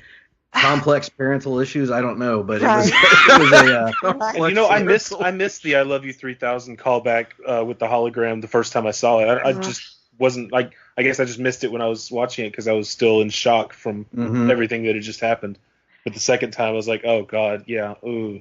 And it was so quiet during Tony's death scene that I had this like just ginormous sob like locked in my chest, and like it was so quiet. I know what you mean, because you don't want to be the one that's like the drawing the attention of everybody, right? Like, and it was just very physically hurting me, like hard, to like not break down, even though it was happening internally. And everybody, like, I think that once you got over that little part, you could hear like more sobs and sniffles throughout the crowd. But that moment was just pin drop quiet, and just it broke me. I mean, hard. And to give Tony that kind of a farewell moment, that would have been enough for the emotional crux of virtually any movie. But they weren't done yet. Nope. They weren't done yet, and they go to the opposite side of the emotional spectrum. And gosh, I'm turning this into a Green Lantern podcast. No, so they go to the opposite. We've done that. That was our Captain Marvel podcast. God damn it, Nick. So we go to the other end of that, and we have Captain America. And as Tim was suggesting, I think all of us figured going into this movie that Steve Rogers wasn't making it out alive. Yeah, him and Nebula were in my Deadpool.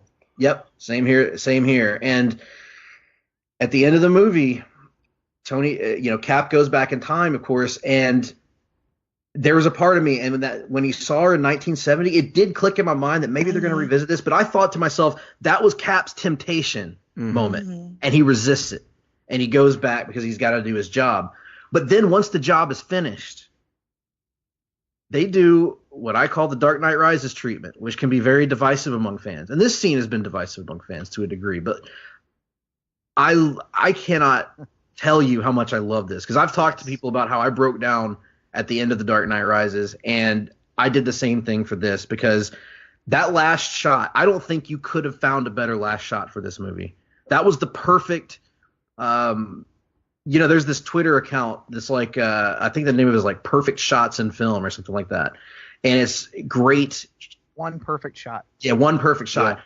This needs to be on there, because that shot of Steve and Peggy finally kissing for real at the end of this movie and getting their life together, getting their dance together, the one that Cap fantasized about back in Age of Ultron but thought would never happen. It's one of the great moments, one of the great inspirational moments in film for me. Like, for me personally, for the kind of movies that I like, those were tears of a totally different emotional spectrum. I can't remember the last movie that made me cry tears of sadness and tears of joy within a 15-minute sequence of one another. The Dark Knight Rises. Yeah, Dark Knight. I haven't had the same emotions. Oh yes. Like specific mix of emotions in a movie since Dark Knight Rises. Yeah. And that's what I told Tim. When we were discussing the movie after I saw it Thursday night, I was like, and I was trying to encourage him not to use this as a reflection of the quality of the film, because I know he has different opinions on Dark Knight Rises than Greg, than you or Sam or I do. But like, okay. I said I haven't been this emotional in a movie theater since Dark Knight Rises, and I was like, consider the source that's coming from and the equivalency that's being drawn there. Like, I referenced this earlier, and Tim kind of pressed me on it already, but like, I have always said for the last like 7 years that my 3 favorite films of all time in any genre, no matter what, are Chris Nolan's Dark Knight trilogy, and I'm very tempted to say that it's now kind of a top 4 with this in the mix. That is how much I love this movie. I believe you actually said, and correct me if I get this wrong, that the weakest installment of the Nolan I did say trilogy that. of Batman films, the weakest one for you, was still better than the best movie, your best movie of The the MCU, entire yes. MCU. Yep. And I was just kind of like shook, you know. That is So no longer the case. I'll put it that way. That's a statement. I'll say that I mean, definitively. that is a statement, and I'm shook once again. It's you know, I'm sure we'll talk about. We'll have years to dissect where this places all time in terms of like superhero films and stuff. But like, I don't really even know where I would have it contextually right now. Like I am very tempted to say it's my second favorite movie I've ever seen, and that is incredibly high praise from coming. That is. Tim, yeah. I went to Jenny for Tony. I want to go to you for Cap because I know that's your guy. I want to let you talk about what that ending for him signified for you, what you thought of it as a Cap fan, and kind of your feelings on how the Steve Rogers story seemingly has ended in the MCU. Wow, where to start? So I would say tears of relief, tears of joy, tears of triumph, just filled me with warm feelings of gladness. The Cap send-off that we got in this film, just me as a Captain America mark dating to the time I was probably 8 years old, and never really having one of those moments where I fell out of love with the character or walked away or gave up on this character. To have been rewarded in this way just means the world to me, kind of. I mean, we can complain about fan service and how, you know, narrative integrity is often sacrificed at the expense of fan service, but I think they gave us the best of both worlds here. It was kind of the right decision to make and was such a huge crowd pleaser. And I was so afraid that, you know, in my own kind of cynical mind, that Steve would die, get kind of the hero's death in this movie, and kind of be reunited with Peggy and the afterlife. And she's just kind of, while it would be nice, it's just sort of messed up in a way to reduce her to his reward in the afterlife. You know what I mean? Like, we know that she lived a full life of her own. She married, she accomplished great things. I mean, she certainly never forgot about him, but for all intents and purposes, she moved on. So it would just be kind of a weird ending to do that. But what they've actually done is preserved everything we knew, everything we loved about Peggy, and still gave Steve this fairy tale ending. And man, there's just so much that, you know, I could go on and on about this, and I'm trying not to monopolize the podcast, but I mean, you look at what it says about his character too, that all he really knows about Peggy's life in terms of the details, he knows that she founded S.H.I.E.L.D., that she was kind of a badass bitch. She was really into him in World War II. And then she dies in a kind of really cruel, horrible way, in a very ordinary way that, I mean, he witnessed, he was kind of there for. And he still looks at that and says, yeah, I'm all in. I want to do that. I want to make a life with this person, kind of knowing how it's going to end. And that's, wow. I mean, that's powerful stuff. It super is, and I super agree with everything that you said, but my black broken heart just hated it. Like, just fucking hated it that he got to do all that, and Tony had to die. Tony didn't. Yeah, I know what you mean. I know what you mean. I would look. That would be me. I would totally be in your same position. You know me. I would be saying the same thing if the shoe was on the other foot. I mean, it's beautiful and blah blah blah and fine, whatever. Yeah, because we talked about earlier how it kind of like it almost is more emotionally resonant to have those two swap fates essentially, because everybody would think that Tony gets, the big satisfaction, that Tony gets all the things he ever wanted in life, and gets the self satisfaction of getting to go off with his family at the end. We would all think that would be more in line with the Tony Stark character, and we're all anticipating Steve, laying down his life. And when you get the inverse of those two things, as we've been talking about, it just shows how much those two characters learned from one another. And ultimately, it can be even taken a sign as a subtle show of respect between the two characters, that they listen to each other in terms of, Cap telling him way back in Age of Ultron, you're not the guy, or you're not the guy to make the sacrifice play, or maybe that was the first Avengers even. Yeah. And Tony telling Cap all the time, you got to get a life, man. And then he says that at the end. If I finally tried some of that life that Tony was always talking about, and I wouldn't change. As much as I was emotionally devastated by Tony dying, I don't think there's a single thing I would change about this ending. Honestly, it was that's it was another perfect. level of hurt. I think I also, to be further gee golly hokum and really alienate Jenny more, I'm sorry. I kind of like the message that it sends too, where it's, you're looking at this character and you're thinking, well, the only logical conclusion here is, he dies heroically. He's no longer relevant to the world anyway. And that's what his story is supposed to be. That's how these stories are supposed to be told, right? And it's kind of just saying, no, you've gotten a second chance. Learn from that. Grow. You've still got a seat at the table. I kind of like that it rejects this sort of weird way that we romanticize the hero's death in these movies. And not just in movies, and really, any epic storytelling tradition. How it just sort of turns that on its head and says, no, you don't have to die. You did great things. Go live your life now. Not so much this is your reward, but you should get, something for yourself out of this. Like, hell, I mean, you've put in such great service now, and there's a whole world out there. So go enjoy it. That has kind of been my argument for ending stories among superheroes, whether it's Star Wars or whatever you have. I think it's okay for the hero to ride off in the sunset.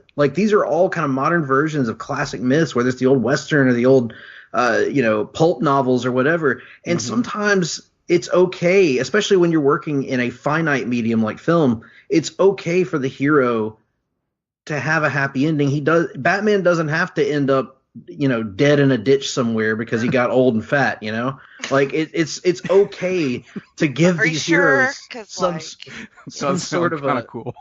Some sort of a read some Frank Miller. What the fuck is wrong with that? But your point is well taken, yes. Yeah, but it's one of the reasons why Batman Beyond never sat as well with me as it did with most people, because I just didn't like the idea of Bruce becoming this old bitter man that forces someone else to take up his mission, the Frank Miller take on him, basically. Right. So it's okay in this case. Cap has more than earned this. He has sacrificed so much, and it's not what he's doing is that selfish, because what he's doing is not going to ruin the planet or hurt his friends or anything like that. What he's doing is essentially taking his retirement. Yeah. And to be damn it, what else do I have to do? Yeah, and to be clear, I don't think that he just met Peggy, shacked up with Peggy, and kicked his feet up for 40 years or whatever. I think he kept on being Cap in whatever form that looked like in this, kind of new timeline he found himself in. I think he kept doing what he was doing, and especially until one because day he couldn't. I read an interview with the Russos shortly before this where they said, yes, his life played out in an alternate timeline now. Well, there we go. And that somehow he found his way back to the main timeline just for that moment of passing the shield off to Sam. But so he could have very easily, lived a life as Captain America with Peggy, gotten the best of both worlds. He doesn't have to just put down the shield and never pick it up again. And they hinted that in the interview, you may see that explored further, whether that's with Chris Evans or in some sort of flashback or whatever. So, You know, people who criticize the ending based on Cap would never lay down the shield and give up the fight. I don't think you necessarily have to look at it that way. Yeah, I don't think he did. I don't read it that way at all. I mean, I do think that he outlived Peggy. However, whatever her fate was in the life that they shared together, you know, he's going to outlive people just by virtue of the fact that he has the super soldier serum. Now, I preface this by saying, obviously, I don't like this happening to her, but I like the idea from a narrative standpoint that she ends the same way that she did in our timeline, because Cap still, you put it beautifully in our spoiler thread, Tim, about how he knows he's going to lose her, and he knows he's going to lose her in this horrible fashion, but it's still worth it to him to be able to have a life with her. Right. While he it's can. like that Mitch Hedberg bit where you say, hey, if you eat that apple, eventually it's going to be a core. Well, yeah, but exactly. But I get the apple. So yeah. So right. It's exactly right. Like it's and in many ways it's another example. It's another example of Cap's bravery and Cap's. This is going to be an intense amount of pain for him, but it's worth it, and he's willing to go through it, and he's willing to be there by her side to give her the support that it seemingly she didn't have at the end. So, you know, the guy that kind of gets fucked is her husband, the anonymous husband that she has. But I think that our Peggy still married whoever she married. Sure, and exactly. This is just a different version and a different outcome, and you know, one story I want to see. Even if it's just in I don't know, in some tie-in comic or something, but I'd rather see it in live action if possible. I would like to see a scene where Cap returns the Soul Stone. Yeah. Oh, I know. Yeah. I would like to see all of the returns, honestly. I know. That specific one, though, because it's Red Skull. Oh, my God. Yeah. Him injecting the ether back into Natalie Portman. Yeah, how did that fucking How work? does that work? Yeah. It worked the way you would think it works. Good for Natalie Portman's all I'm going to say. I read an interview with the screenwriters as well they did today where they said that apparently, you know, this movie was 3 hours, and they said there's probably 18 to 20 minutes that were filmed and cut. So we'll probably get to see a lot of stuff in this in this DVD at some point. Whether or not those returns are part of that, I don't know. But they specifically said there was like a good bit of footage from the closing battle that was cut, where the battle itself almost had a 3-act structure upon initial creation. So we may see an extended version of that battle coming to our television sets. You know what they could do? There's this little thing called Disney Plus supposed to be launching later this year, right? Yep. And Disney Plus, it's hard to believe that I'm saying this, but it's going to need some content. Some content that isn't just their back catalog, in other words, which is all the content anyone could ever possibly want. Anyone has ever made in Hollywood. Yeah. But I know they're going to want some original content. Let me put it that way. And man, back the bricks truck up to Mr. Evans. If they've already filmed some stuff and kind of have it in the can, maybe they do a little something with that. I'm not saying like a whole movie or anything. But short, you know. But yeah, some kind of short maybe. That, I mean, people are still gonna be hot for this MCU content. So and you got MCU What If coming. So I mean, like, there's all kinds of stuff. Yep. That's gonna feature the voice actors. You know. So yeah. So. Gosh, at this rate, this podcast is going to be 3 hours long, but there's so much to talk about here. Yeah. We've been focusing so much on the big three for really the big two for the last 30, 40 minutes, but there are other characters in this movie that had a huge time as well. And I think one of those that we have to talk about here is, I know a character near and dear to Nick's heart, and that's Scott Antman. I thought. Wait, now you're doing that thing you do. Where you make it out like you make it out like I hate the character. I actually like the character and the portrayal a lot. Oh, you mean the thing that you do to me about every other character I just think that the movies he's been in to this Jeff point Jarrett, the Intercontinental title, have been a little boring. That's all. That's all I've said.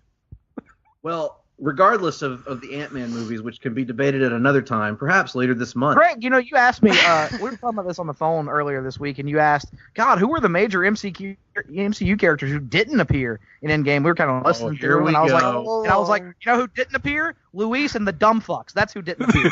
You know who else didn't appear? The boring-ass Warriors 3. They're dead. Wow. They were killed off. I like the Warriors beloved 3. Taika Waititi. You know who did appear, though, and Luis didn't? You know who did, Greg? Harley, the kid from Iron Man 3? Yes! Good old Ned. Oh, God. Ned. He can die if him dying in a fire means I have to lose Luis, take them both. Anyway, I'll make that straight. Can we sign these terms right now? Because the whole Thanos prediction. I did see one theory that when Doctor Strange held his one finger up, he wasn't actually saying this is the one. He was saying shove Ant-Man up Thanos' butt. Oh God. Well, Ant-Man is into that sort of thing, from what I recall. Speaking of Doctor Strange and Scott Ant-Man, I did read some criticisms about how, the 1 in a million shot that he gets back to Earth from the quantum realm because a rat stepped on a series of buttons in the right combination. Ugh. Well, I mean, I kind of think that plays into the whole strange 14,605,000 or whatever. Yeah, I think this was the one out of however many where that specific thing happened. And also, it's a Disney property. They're gonna make a mouse the hero. There you go. There you go. So I'm really willing to give that one a pass. Yeah. Nick and I were talking about this earlier, that we were, yes, there are a lot of coincidences in this movie, but again, the entire existence of these superhero movies are, Peter Parker happens to be bitten by a spider who is radioactive at that given moment, and he happens to have personal tragedy that will motivate him to become a hero. So you have to accept a certain level of that, and I agree. That's how I viewed it as well. This is the one out of a ridiculous amount. So. But yeah, Ant-Man in this movie I thought was spectacular. I thought Paul Rudd gave his best performance yet. He was so fantastic, anchoring so much of the comedy in the film and being this true everyman. Like, he's just this normal schlub of a dude who is surrounded by literal gods and monsters everywhere. And how do you react to that situation? And also, Tim, you and I were talking about his undying loyalty to Captain America and admiration for Captain America. He's just, to him, Captain America is God. He's like, he gives us the line, as far as I'm concerned, sir, that's America's ass. That's right. I mean, Paul, and only Paul Rudd, I think, could deliver that line and make it sound real, because he's so great at playing these everyman comedic heroes. And to me, I thought Ant-Man was one of my favorite parts of the movie. He was just, every scene he was in was good. He got great action moments. But really, he had so much heart and so much there was tragedy where he was looking for his daughter. He missed 5 years of his daughter's life, but he got him back. And he also was there to provide, of course, those great Paul Rudd sort of comedic moments that popped up along the way. I will say the one thing that kind of gets me whenever Ant-Man appears outside his own titles is they never use his ant controlling ability. That's a huge part of what he does. Like, true, in that final battle, he could have thrown some expanders at some baby ants and had like a little army of ants helping him along. That would have been cool. Maybe that's in the deleted scenes. I hope so. Yeah, it's true. He usually, in fact, in these Avengers, well, if you count Civil War as an Avengers movie, he kind of uses the giant man powers more than anything else. But he was great in the movie, and getting to see him sort of have to sort of try to understand time travel and all that, and that was fun. How about Bradley Cooper as Rocket in this one? Like, of all the choices to leave alive at the end of Infinity War, Rocket was the one where I was kind of like, I guess you need a Guardian, but that sure is a weird choice. And then like seeing how it played out here, I loved it. Like, it was perfect. Do y'all think that Nebula was intentional on Thanos' part? Like, he intentionally left the one of his children alive, still alive? I get the impression that you don't. Well, then again, Tony used specifically snap away all of Thanos' forces. Yeah. I don't know. I didn't get that impression. I thought it was more just he was fulfilling his true, the statement about it being absolutely random. Absolutely random, yeah. Mm-hmm. But then also, like, I kind of don't know that he was necessarily telling the truth when he gave that whole monologue either. Well, that was considering just he wiped justification. out basically all of the Guardians, Yeah. who he's probably the most pissed at that very moment. But left Stark Maybe. alive, even though he had referenced knowing Stark was the only one he knew by name because he knew how big a threat he was. Yeah. I also thought it was. I don't think Thanos cared enough about Nebula to spare Nope. her. I don't Right. either. Nope, me either. He would have spared Gamora if he could. Right. But she was the only being in the universe that he actually loved, or thought he loved. But yeah, so another character that we haven't talked about is Hulk, Yeah. who is kind of now. This is one that I know Nick was particularly interested to get my thoughts on at the time because he knows how much I was as interested in getting your thoughts on Hulk as you probably were my thoughts on Fat Thor. So right. there you go. So I have the somewhat unpopular in comic circles, perhaps, opinion. I've always hated Smart Hulk ever since I was a kid, which is what I read. I started reading Hulk comics in around 91, 92 when ponytailed Professor Hulk was a thing, and I didn't like him. I read his book because Juggernaut would appear or Spider-Man would appear, and I'd read it, and I was like, man, Hulk's kind of a jerk. I don't really like Hulk. He's kind of uninteresting, and he's kind of like Reed Richards if Reed Richards was green and powerful, which is to say very boring. But Here come the tweets. But that being said, Bring him on. Of course, he didn't have propeller arms. Of But justice. what he does have is Mark Ruffalo. And I thought the way that they pulled off Professor Hulk in this movie, to me anyway, and I know a lot of hardcore Hulk fans will disagree with this because it was a very popular run of comics. I thought this version of the Hulk being smart was more compelling than any of the other smart Hulk versions that I've read. That includes World War Hulk, Planet Hulk, whatever. It felt like a true blending of the two personalities, whereas a lot of the Smart Hulk stuff I've read is essentially just like Banner's personality in Hulk's body. And yes, Banner was able to retain some of his intelligence here, but it wasn't a constant stream of nerdy scientific bullshit coming out of Hulk's mouth. He kind of had this impulsive side, and he kind of was enjoying the fame, and you got the impression there was still some of that Hulk ego in there. So it really was like a perfect balance between the two characters that, Smart Hulk, I think, from the limited amount I've read anyway, often missed that mark of balance to me. There was humor to him as well. I mean, that's a big part of it. Like, he had a sense of humor. He was it was kind of like a marriage of Ragnarok Hulk and Ruffalo from the Avengers movies in a way that he wasn't just sitting around talking about Bunsen burners and stuff. Like, he was able to have yes, he was smart, but he was able to have a personality and even a little bit of an ego. When you take in him taking the photos with the kids, elements of both their personalities kind of rubbing off on one another. To me, they pulled it off, and I ended up loving it, and I did not think I would. What did the rest of you guys think about the Hulk in this movie, who we've seen used to great effect in the prior Avengers movies in a different role? I thought it was a nice touch that when the Ancient One pushed his astral form out, it was human. I thought that was a cool little touch.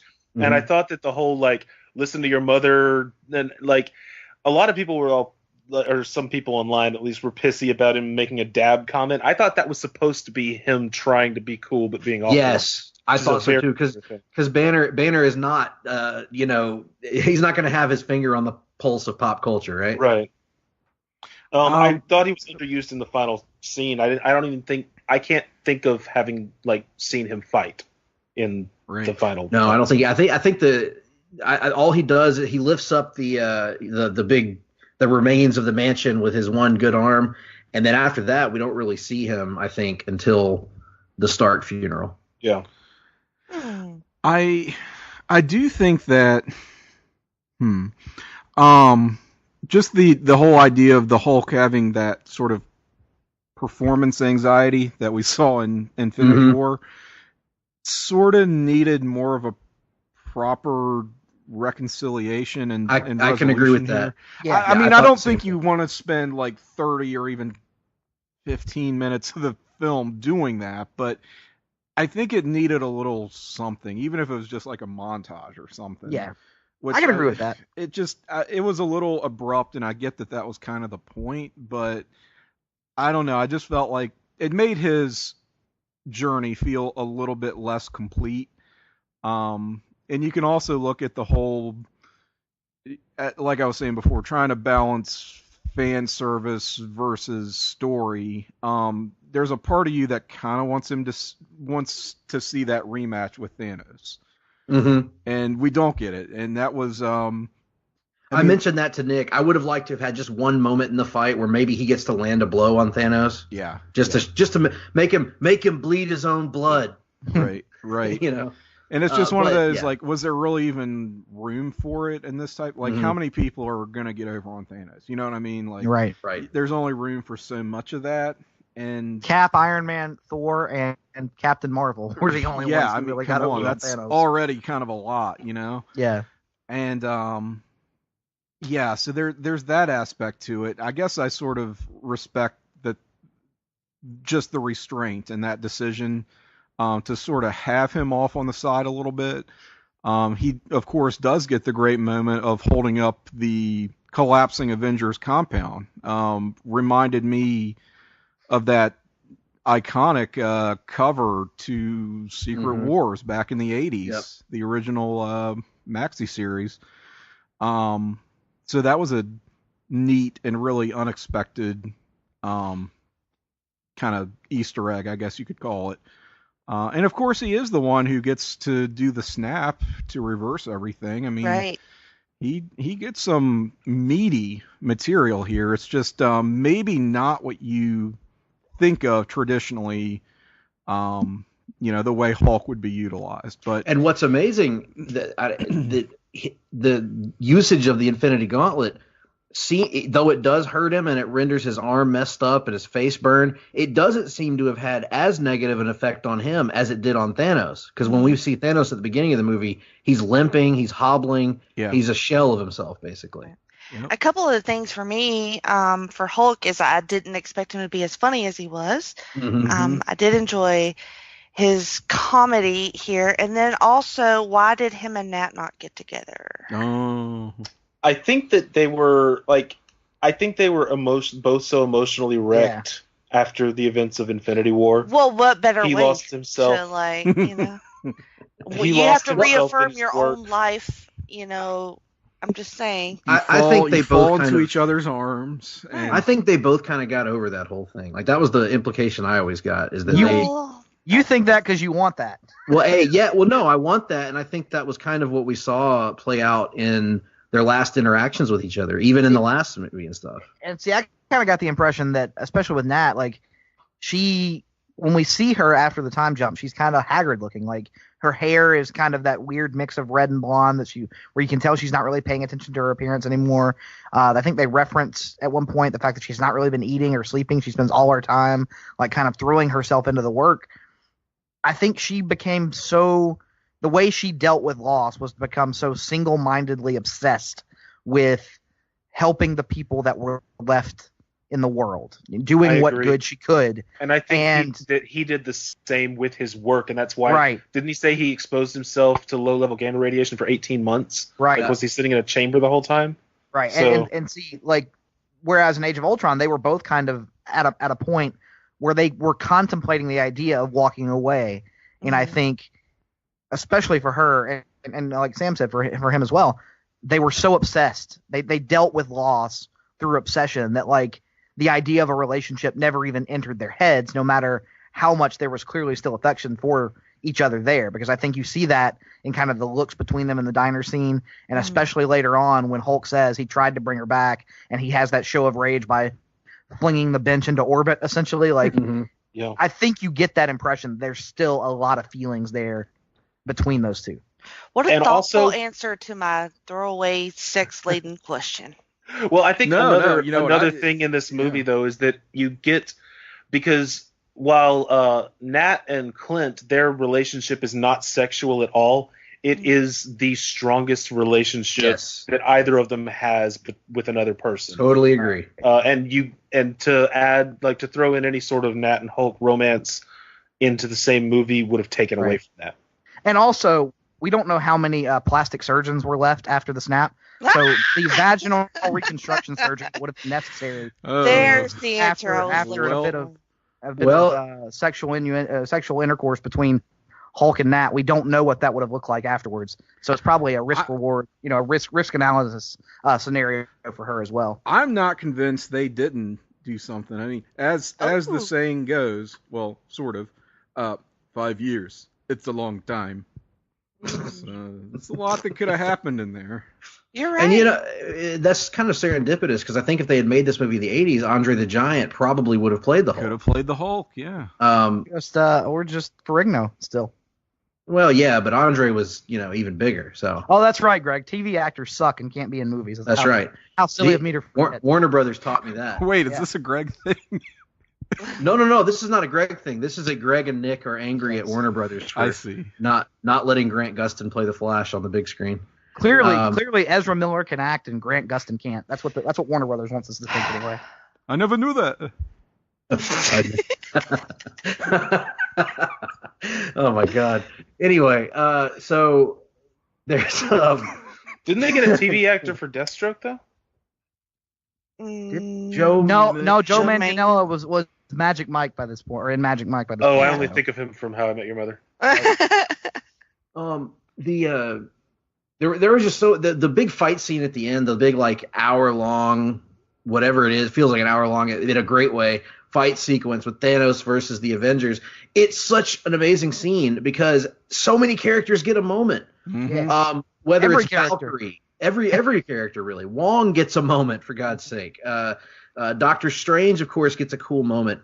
And then I mentioned to you guys one of the other pops in the theater, and another favorite moment of mine was a payoff from the last movie where Scarlet Witch shows up and she's finally unleashed, and Thanos looks at her and she goes, "You took everything from me," and he goes, "I don't even know who you are," and then she goes, "You will," and then proceeds to wreck his shit for a few minutes. Amazing, such a great. This is like one of those great War Games matches where all the baby faces get a moment to shine, and certainly that was the case here. Giving Wanda a chance to finally let loose and give Thanos a little bit of a what for, and and then one aspect that we also need to talk about, that Nick and I have talked about, is Captain Marvel in this movie, because she shows up and she is presented as a level of powerful that is beyond anyone else in the movie, probably including Thanos. Right. When he headbutts her and she doesn't flinch. Doesn't even flinch. Yeah, she just kicks the ever-loving crap out of everything in her. She single-handedly demolishes Thanos' fleet. And much to, I'm sure, the chagrin of the ass-kissing Ebony Maw. And, I mean, God, what a sycophant. So she shows up and she cleans house, but that's kind of her only role in the movie. She's gone for most of the movie, after a lot of us kind of figured she would play a big role. They kind of use her in for very specific purposes. Like, she's used to show up and save Tony at the beginning, and then she flies back off into space, presumably after they defeat Thanos in the first 30 minutes. And then she even says at one point, "It'll probably be a long time before you see me again." It's one of those things where it kind of bothered me, but the movie was so good that it's not enough to really, And it didn't bother me because she wasn't the point of the movie. Right, and she gets great moments. They're great moments. She gets a chance to shine. I think I do have a little bit of a concern going forward that they have made her so powerful that it's going to be hard for me to buy somebody as a threat to her, because they've shown us, with Superman, you at least have a defined weakness and also his gullibility and just kind of naive nature. With her, she's street smart, she's badass, she's intelligent, she is seemingly more powerful than everybody. So they're going to have to do something to get me to swallow that anybody can be a threat to her going forward. I think with them bringing in some of the more cosmic elements in the future, she's going to start seeing her match. But I liked how she showed up in the final battle after it was already going. So you kind of saw that you saw her, as opposed to just showing up and kicking ass, she showed up and was able to interact with a bunch of the other characters and get moments with the other characters. Right. And for me, I'm kind of I'm fine with them doing it again, but I think this is probably the last time I want to see she was just conveniently off in space the entire time thing. I think I'm going to need a little bit more than just she was off in space going forward. Like it's been used a little conveniently, in my view anyway, to this point, and I'm kind of past agree. it. I think. I would agree with that, and I also think it was just very bizarre that she doesn't even get an introduction, which, yes, of course we all know who she is. You have confidence in your audience to see the last movie before this, but I don't know, just from the standpoint of this is a movie and it should be able to stand on its own, kind of, just in terms of who your characters are. And I mean, the way that she just walks on screen is like, what? I disagree. I liked that they did it the way they did it, because between the end of Captain Marvel, the mid credits of Captain Marvel, and the end of Infinity War, or the post credits of Infinity War, you really got everything. Like, we know that she showed back up because of the pager. We know that she got filled. We know that stuff happened. We don't have to see it happen. No, I mean, we don't have to. It just and in a 3-hour movie, I think the way that they did it, it worked. It's fine. Well, I think, like, in this I don't see how this movie could work on its own, to be honest with you. Like, no. That's what's so hard. Not entirely on its own, but just from the standpoint of now we've got a character that just literally appeared out of nowhere. I mean, it's sort of like the sort of figure from the skies that just I mean, even if you're watching Infinity War and this back to back, you're going, if you have not dropped Captain Marvel in there in between, which I guess you're supposed to, it's sort of like, because really, I mean, if you haven't dropped Ant-Man and the Wasp in there, then you're going to be like, where did he come from? Right. Well, that's the beauty of the universe. You're expected at this point. You're expected to have done your homework going into these movies. Yes. But and then I'm trying to think of what other characters we haven't touched on that had major moments in the movie. Thanos, my gosh, yes. So Thanos, who was by and large in some ways I wouldn't want to say the protagonist, but in some ways the point of view character in Infinity War, is now straight up villain. Like, we see a Thanos from the past. He sees that his ultimate plan was a complete and utter failure. Did not work out the way that he wanted it to. Of course, it's not his fault. Granted, to him, it's everybody else's fault. So for Thanos, now he's going to start over again and recreate the universe as it should be, as he puts it. So and yet here we also, and this is going to be one of my very few nitpicks with this movie. One thing that I wanted that I didn't get is, yes, he gets dusted in the end, and it's satisfying. He loses. We get that shot of Thanos looking around in befuddlement as everything. He refers to himself as inevitable so many times, right? He's inevitable. There's nothing they can do to stop him because he is destined for this. Well, how does that person who's so sure of his destiny, we've seen how the heroes react to failure. How does Thanos react to not just one failure, but the realization that everything that he's ever believed in his life is a lie? He's not destined for this. This is not what he was meant to do. And so one minor nitpick for me is I wanted to have more time with Thanos dealing with his failure. After maybe everybody else gets dusted and Thanos is still there for a few more minutes at least, or even doesn't get dusted but just gets killed some other fashion. I wanted Thanos to have some dialogue where somebody calls him out on his shit and Thanos has to deal with it. How does Thanos respond? Because that was what I was curious about. How does he react to know that he sacrificed his daughter's life for no reason? For like this version of Thanos didn't realize that he sacrificed his daughter, obviously. But like, how does he react to knowing that everything that he thought was so inevitable was not, and that in fact all of these heroes banding together not only defeated him but showed him the error of everything that he's been doing? And I doubt he saw the error though. Probably with that level of narcissism. I mean, he went to dust thinking he was still right and that they were all wrong and that the bad guys had won. Somebody like that isn't going to see the error of their ways. They're going to just continue to be a douche. How big was that moment when he gets the link or whatever between the nebulas, and then sees the whole future, and like the whole theater realizes that he knows. God. Yeah, I know. My heart sank. Again, hair raising up on my arm because it was that tension. The tension. I felt the tension, and I was like, "Oh my God, no!" He knows, and then the smug look of satisfaction when he sees his own death. Because I think that in his mind's eye, I think he thought that Nebula killed him, and for a moment he was actually proud of her for having the courage to kill her own father. You know? Yeah.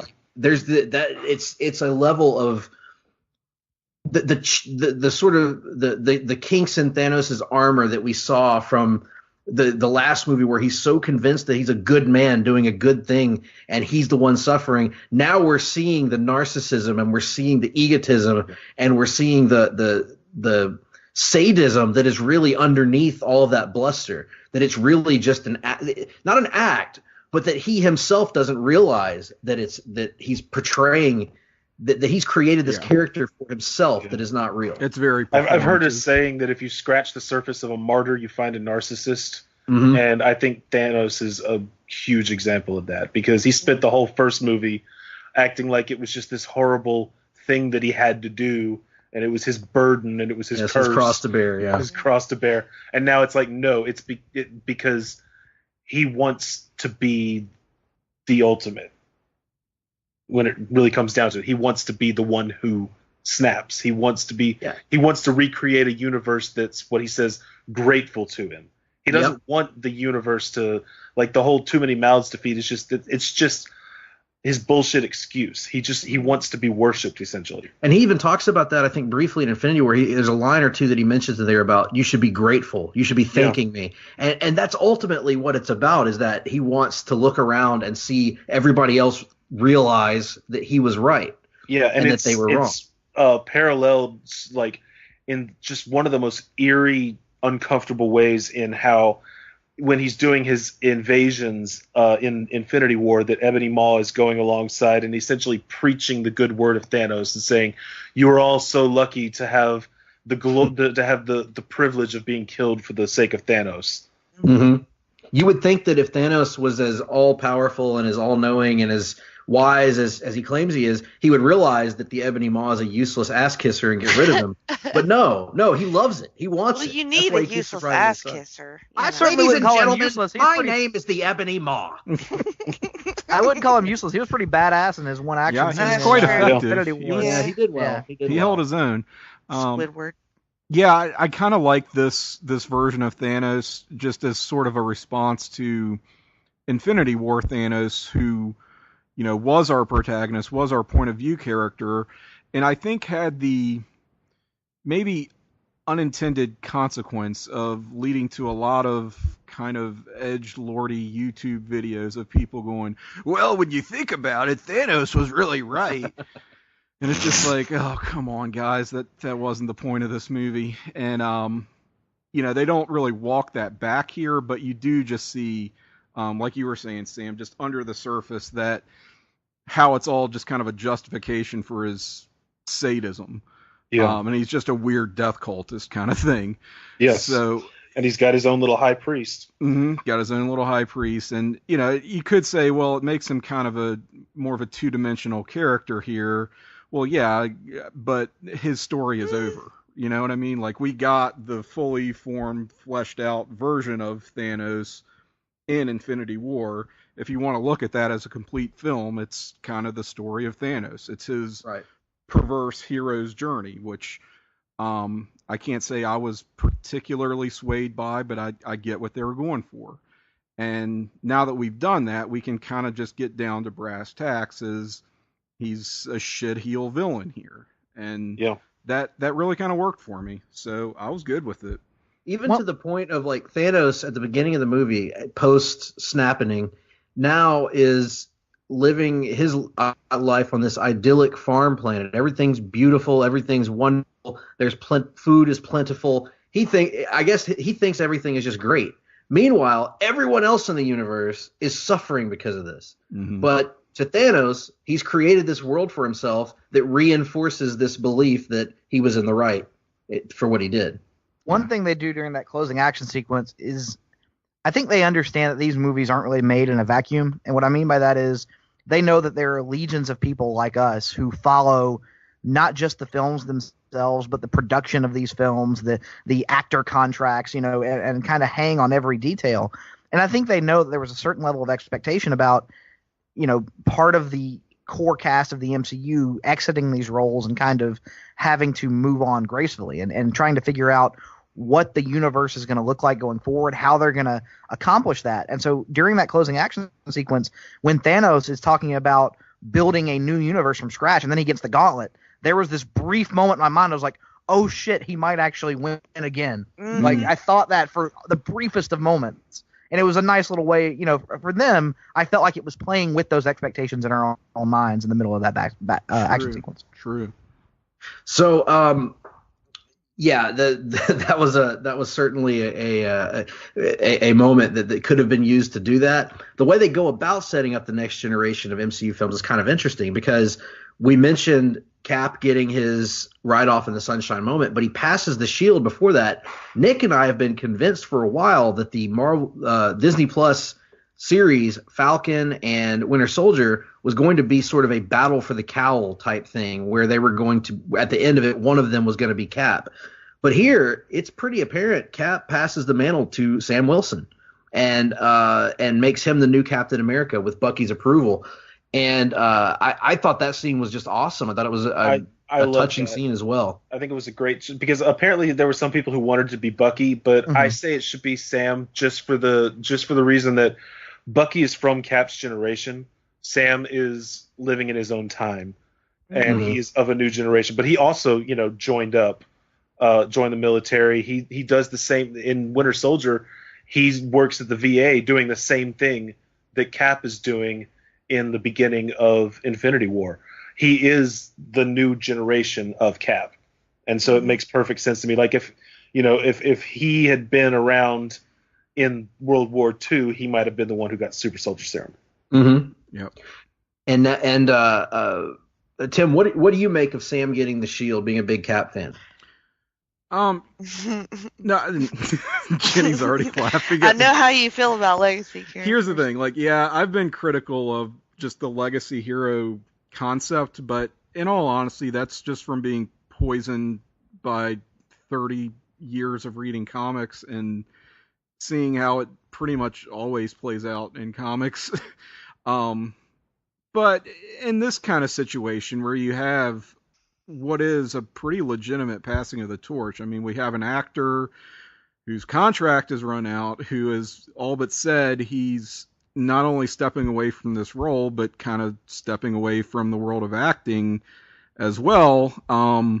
You don't really have that specter of, well, they're just going to bring the original back because, the reality is actors age. They get sick of these things. They don't need the money anymore. And I can buy into it a lot more that we're not going to see, as much as it breaks my heart, we're not going to see another Chris Evans Captain America performance. So, in lieu of that, yeah, I think that's the logical extension of his legacy, of his character, keeping that in play, even though we no longer have the great performer that Chris Evans was and that he brought to this role.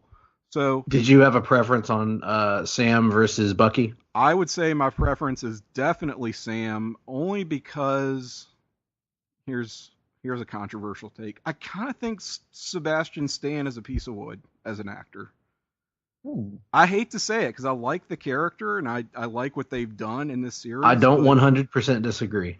I haven't seen a lot from him just as a performer in this series. I don't know if that's just what he's been given, but I mean, he's been in the kind of the best movies, but he individually as an actor, I'm like, I think he's gotten better. The man's been brainwashed. I mean, yeah, that's what I'm saying. Like, it could be just the role. I thought he was really good in Winter Soldier near the end, having to play that version of Bucky who's being torn apart by his own psyche, where he doesn't know what to do or the actions to take, and he doesn't know whether these things in his head are real or not. I thought he was outstanding. I've grown to appreciate him. Good I in Civil don't War, like him not in the first great. Avenger at all. No, but right. I've grown to like him in subsequent movies, but I don't think it's a terrible take to have.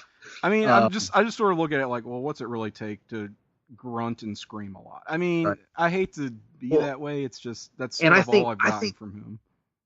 Certainly, if you're comparing the two, I think Anthony Mackie has brought a lot more personality. Yeah. Mhm. And I think I also think our Sam just pointed out that, he is the new Captain America. And I also think that he's different enough from what Cap is, personality wise, to give us a sort of a different look and a different approach to the character. Because I like that. I always liked it. I love legacy characters, being a DC fan, but like I've always liked it when there's a dichotomy between the personalities, whether it's Wally West versus Barry Allen or Dick Grayson versus Bruce Wayne or whatever. I like that. Just don't let Dan Didio anywhere near Sam Wilson. Oh, no. And I mean, and then you also have to look at it from an overall kind of business strategy standpoint. Like Kevin Feige has said, one of the focuses for the MCU post Endgame is going to be an increased diversity in the lineup of the core lineup. So, Anthony Mackie kind of helps in that regard. It makes a lot of sense from not just a storytelling standpoint, but from a economic standpoint as well. And from a thematic standpoint, the idea of like passing the shield on the same way you might be passing America on. Right. Yep. Absolutely. I'm trying to think of any other characters that we haven't touched. Gosh, there's so much in this movie to dissect. But I think we've pretty well hit the major points to this point. I'll just open up the floor. Any other things about this movie that you guys haven't touched on that you wanted to bring a mention to, whether it's a character moment, a scene, an actor, anything of that nature? I've got two. Holka Burnin' Fudge. There you go. I want Ben and Jerry's to actually come out with that. We saw that it exists because Hulk was eating it. I have two that are kind of just comments more than anything else. So the time travel bit where they're revisiting past films in the Marvel Cinematic Universe. Of all the films to revisit, Thor: The Dark World gets busted out. Yep. So I mentioned this to Greg earlier, on the phone this week, but like they could have easily gone to Nowhere because the Power Stone and the Ether were both on Nowhere at one point and just done a big Guardians revisiting. But I'm not going to complain because it got us to see Asgard one more time in the Marvel Cinematic Universe, which was awesome. And also during that closing action sequence when they're kind of playing cosmic football with the Infinity Gauntlet, yes, with the Iron Gauntlet, I guess you could call it. And Peter has been blasted into oblivion and is just laying there shell shocked, and Captain Marvel shows up. It's like, got something for me, Peter Parker? And like the horn dog 15-year-old look on his face with his mouth open, just being in awe of this woman, is like everything I want from male characters interacting with Captain Marvel going forward, essentially. Speaking of Peter Parker, I do want to pull out my own little fan theory for Far From Home. So I made the comment that on Peter's next birthday, he can go to a bar because he'll technically be 21. So what I think is going to happen is that there's a huge rush of teenagers going and doing that, and then they pass some laws real quickly saying that, oh, well, if you're confirmed snapped, then you can't do this. So that's why they go on the trip to Europe, because then you can get it, then you can drink it at 15. I like it. That's funny. I like it.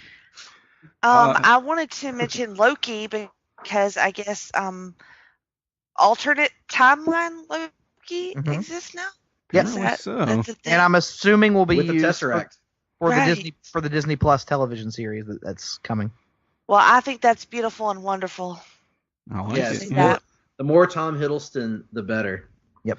I will say that I appreciated how Star-Lord's big moment in this film was getting kneed in the nuts by the woman he loved so very much that her death caused him to single-handedly doom the entire universe. So I was good with that. Not just one knee, but two knees to the nuts. Two The knees. first of which missed, the second of which hit both. Hit both knees, hit both nuts, yes. Yes. Yeah. Also, Yeah. as Guardians of the Galaxy. I was about to say, Right. we talked about Tony's ending, we talked about Cap's ending, we didn't really talk about Thor's ending, where with his he essentially walks away from his leadership role in New Asgard and is going off with the Guardians to see, just to kind of, as he puts it, it's the first time in over 1,000 years his path hasn't been defined for him, so he's just going to kind of go see what's out there, it seems like. Yeah, he leaves New Asgard in the capable hands of Valkyrie, Tessa Thompson's character, and she has more than proven herself worthy of that position, probably more so than Thor at this point. And Thor is going out to find himself throughout the universe, which could introduce us potentially Thor with the Guardians to Beta Ray Bill. I think a lot of us are expecting that, even perhaps in Guardians 3. And I adore the dynamic between Thor and the Guardians, particularly Thor and Star-Lord's relationship is amazing. Star-Lord trying to assert command over his ship, and I was going to make this point earlier in the movie. Chris Hemsworth is one of the best comedic actors of his generation. 100%. I've seen this dude in enough comedies at this point and enough comedic roles. He has a sense of timing that I would expect from like a veteran comedian. Mm-hmm. He is so good at this, but the look on his face at the end of this movie when they're debating who's going to be the leader, and he says, "We all know who the leader is," and then Star-Lord goes, You do mean me, right? And he's like, of course I do. And just the look that he gives him is just, it reminded me of like heel Stone Cold to a degree. like the kind of like the I'm gonna murder you eyes, but with the sincerity over top of it. Just it's gonna be great. It's gonna be hilarious. His dynamic with the Guardians all respect him so much more than they do their own leader, and even though they like their leader as their friend, but just so good. I'm not entirely convinced that they're actually going to do it. Don't get me wrong, I want them to, but I think there's at least a possibility they just pop up in Guardians 3 and say, "Oh, we dropped Thor off somewhere at some point, so we can go do something."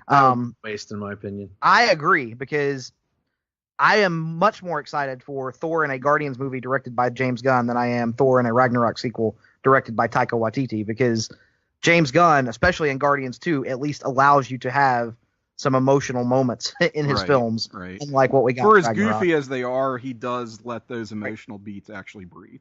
Yes, and so that actually is much more exciting to me than a Taika-led Thor sequel. But so Thor gets his ending moment, Iron Man gets his, Cap gets his, all in different directions. Hulk's still out there as Professor Hulk. Nat's dead. Clint finally is reunited with his family and ready to presumably enter into his Disney Plus series, where he'll pass the mantle on to Kate Bishop. And so with Scott's all that, back, Scott's with Hope and his daughter. Yep, his daughter. Oh, that's another. God, I feel like this podcast is going to never end, Nick, because more items come up. So again, another example of like, you don't have to do much with dads and daughters to emotionally break me, but like, that moment when Scott knocks on the door and they kind of shoot it in a way that you think it might be Judy Greer, who played his ex-wife in the Ant-Man movies, coming to the door. And then as she walks forward, you kind of realize what's going on. And like, I don't even know the actress's name, but both Paul Rudd and that actress sold that scene to like, that was another moment that got me wet around the eyes. So it's just, this movie's just filled with those moments for me. And the one thing about it, and I totally agree, it's an amazing scene. It's going to be great going forward. And I know why they chose this narrative path, because she is a character in the comics that has a heroic future. But at the same time, part of me does think it's a shame to lose the little girl. We're probably not going to see her anymore, that played his daughter in the first two Ant-Man movies, because she was so good. Like, I loved... Their chemistry was amazing. Was amazing. And I actually thought of that after the movie. I was like, God, that's the only, I'm sure it's going to be good. I'm sure it's going to be great. But like, I hate losing her from the MCU, because I wish there was a universe where we could just wait for her to grow up and grow into this kind of heroic role. Yeah. Because she had such a dynamic chemistry with Paul. But with all that said, before we wrap up, I want to kind of go around the room and ask a couple of off-the-cuff lightning round questions for the panel here. To start things off, favorite scene in the movie. And I'm going to start with you, Jenny. Oh, Jesus. What I meant by that is I can start with someone else if you'd like. No, I don't know what you mean by favorite, because... So like... Because I think... we could all say the closing battle sequence. Yeah. I was about to say. Is that one off the table? Yeah, because I mean... favorite moment, how about that? Okay. The reveal of Fat Thor was just fucking delightful. I wasn't expecting it, and it was just amazing. Wonderful.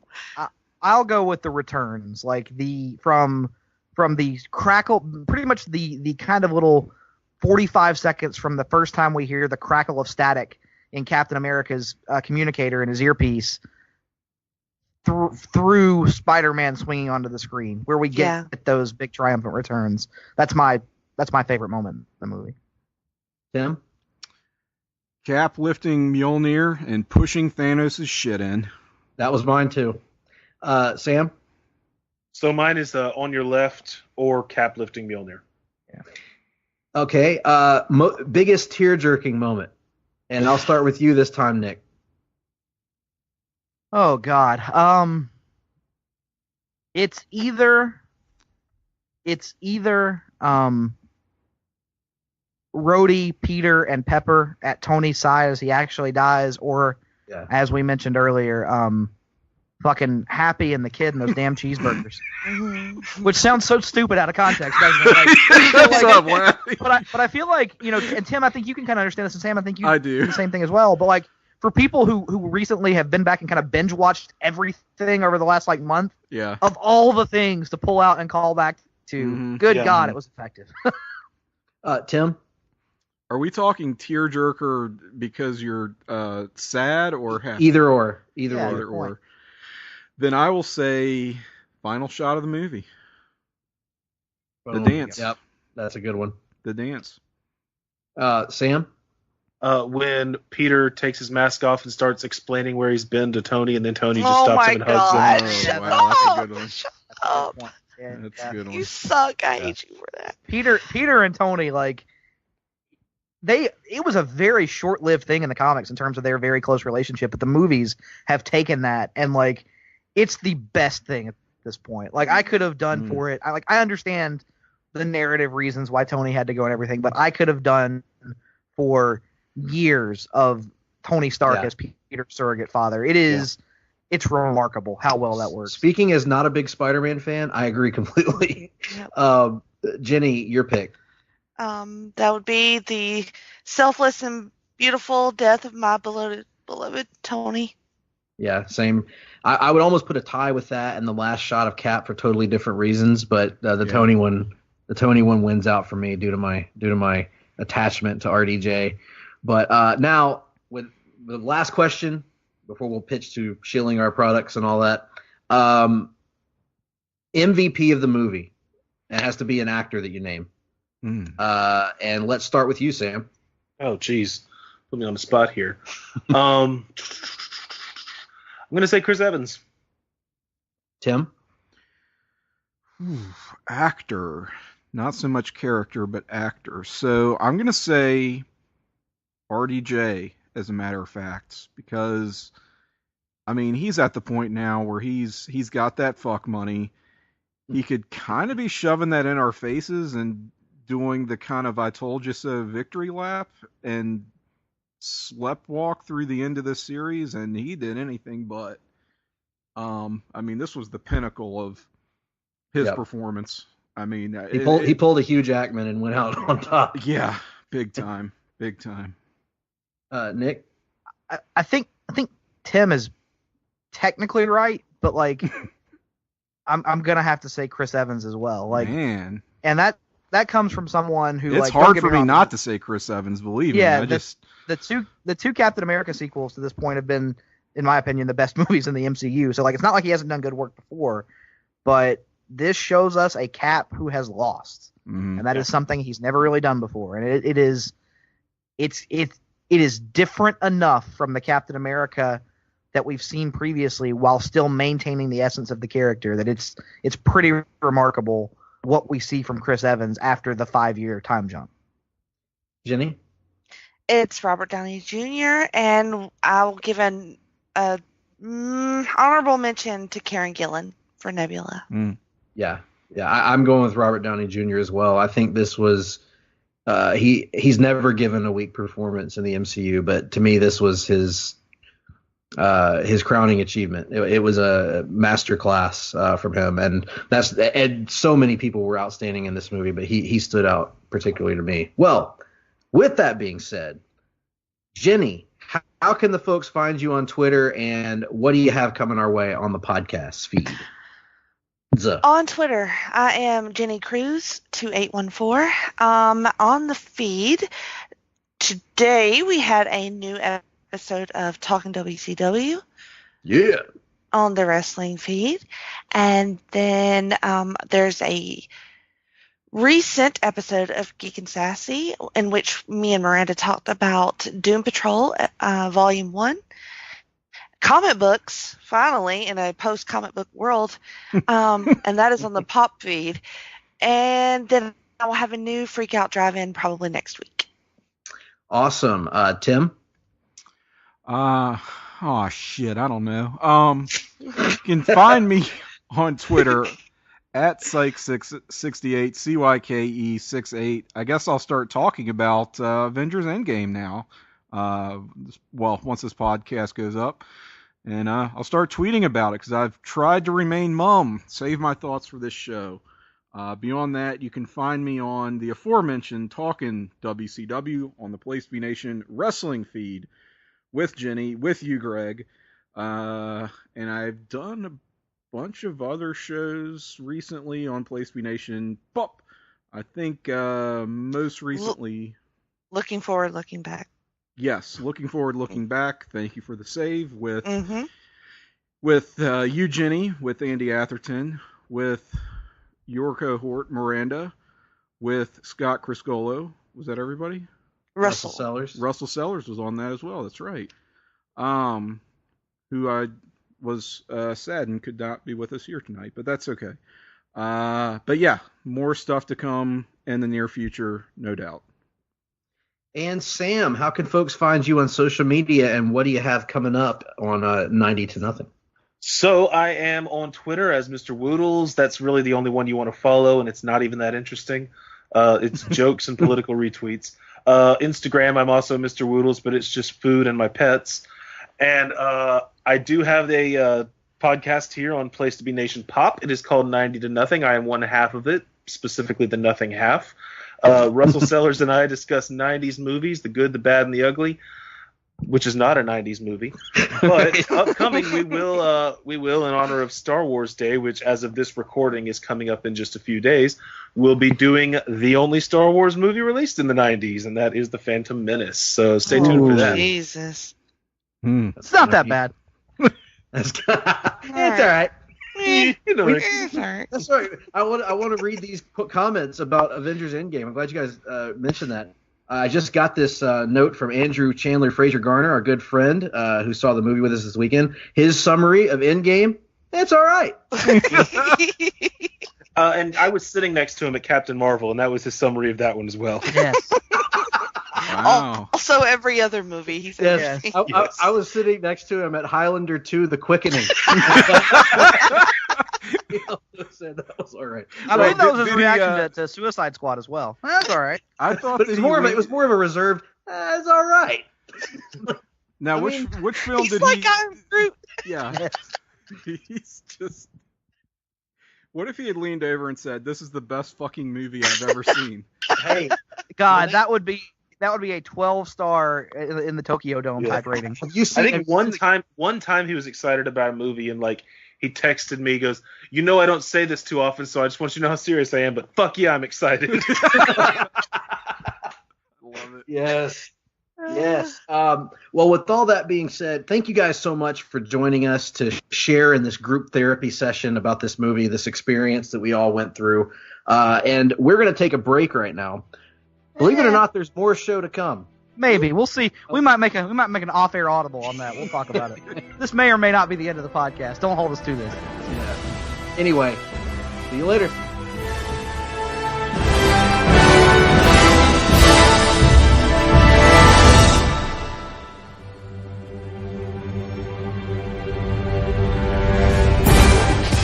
Promotional consideration paid for by the following.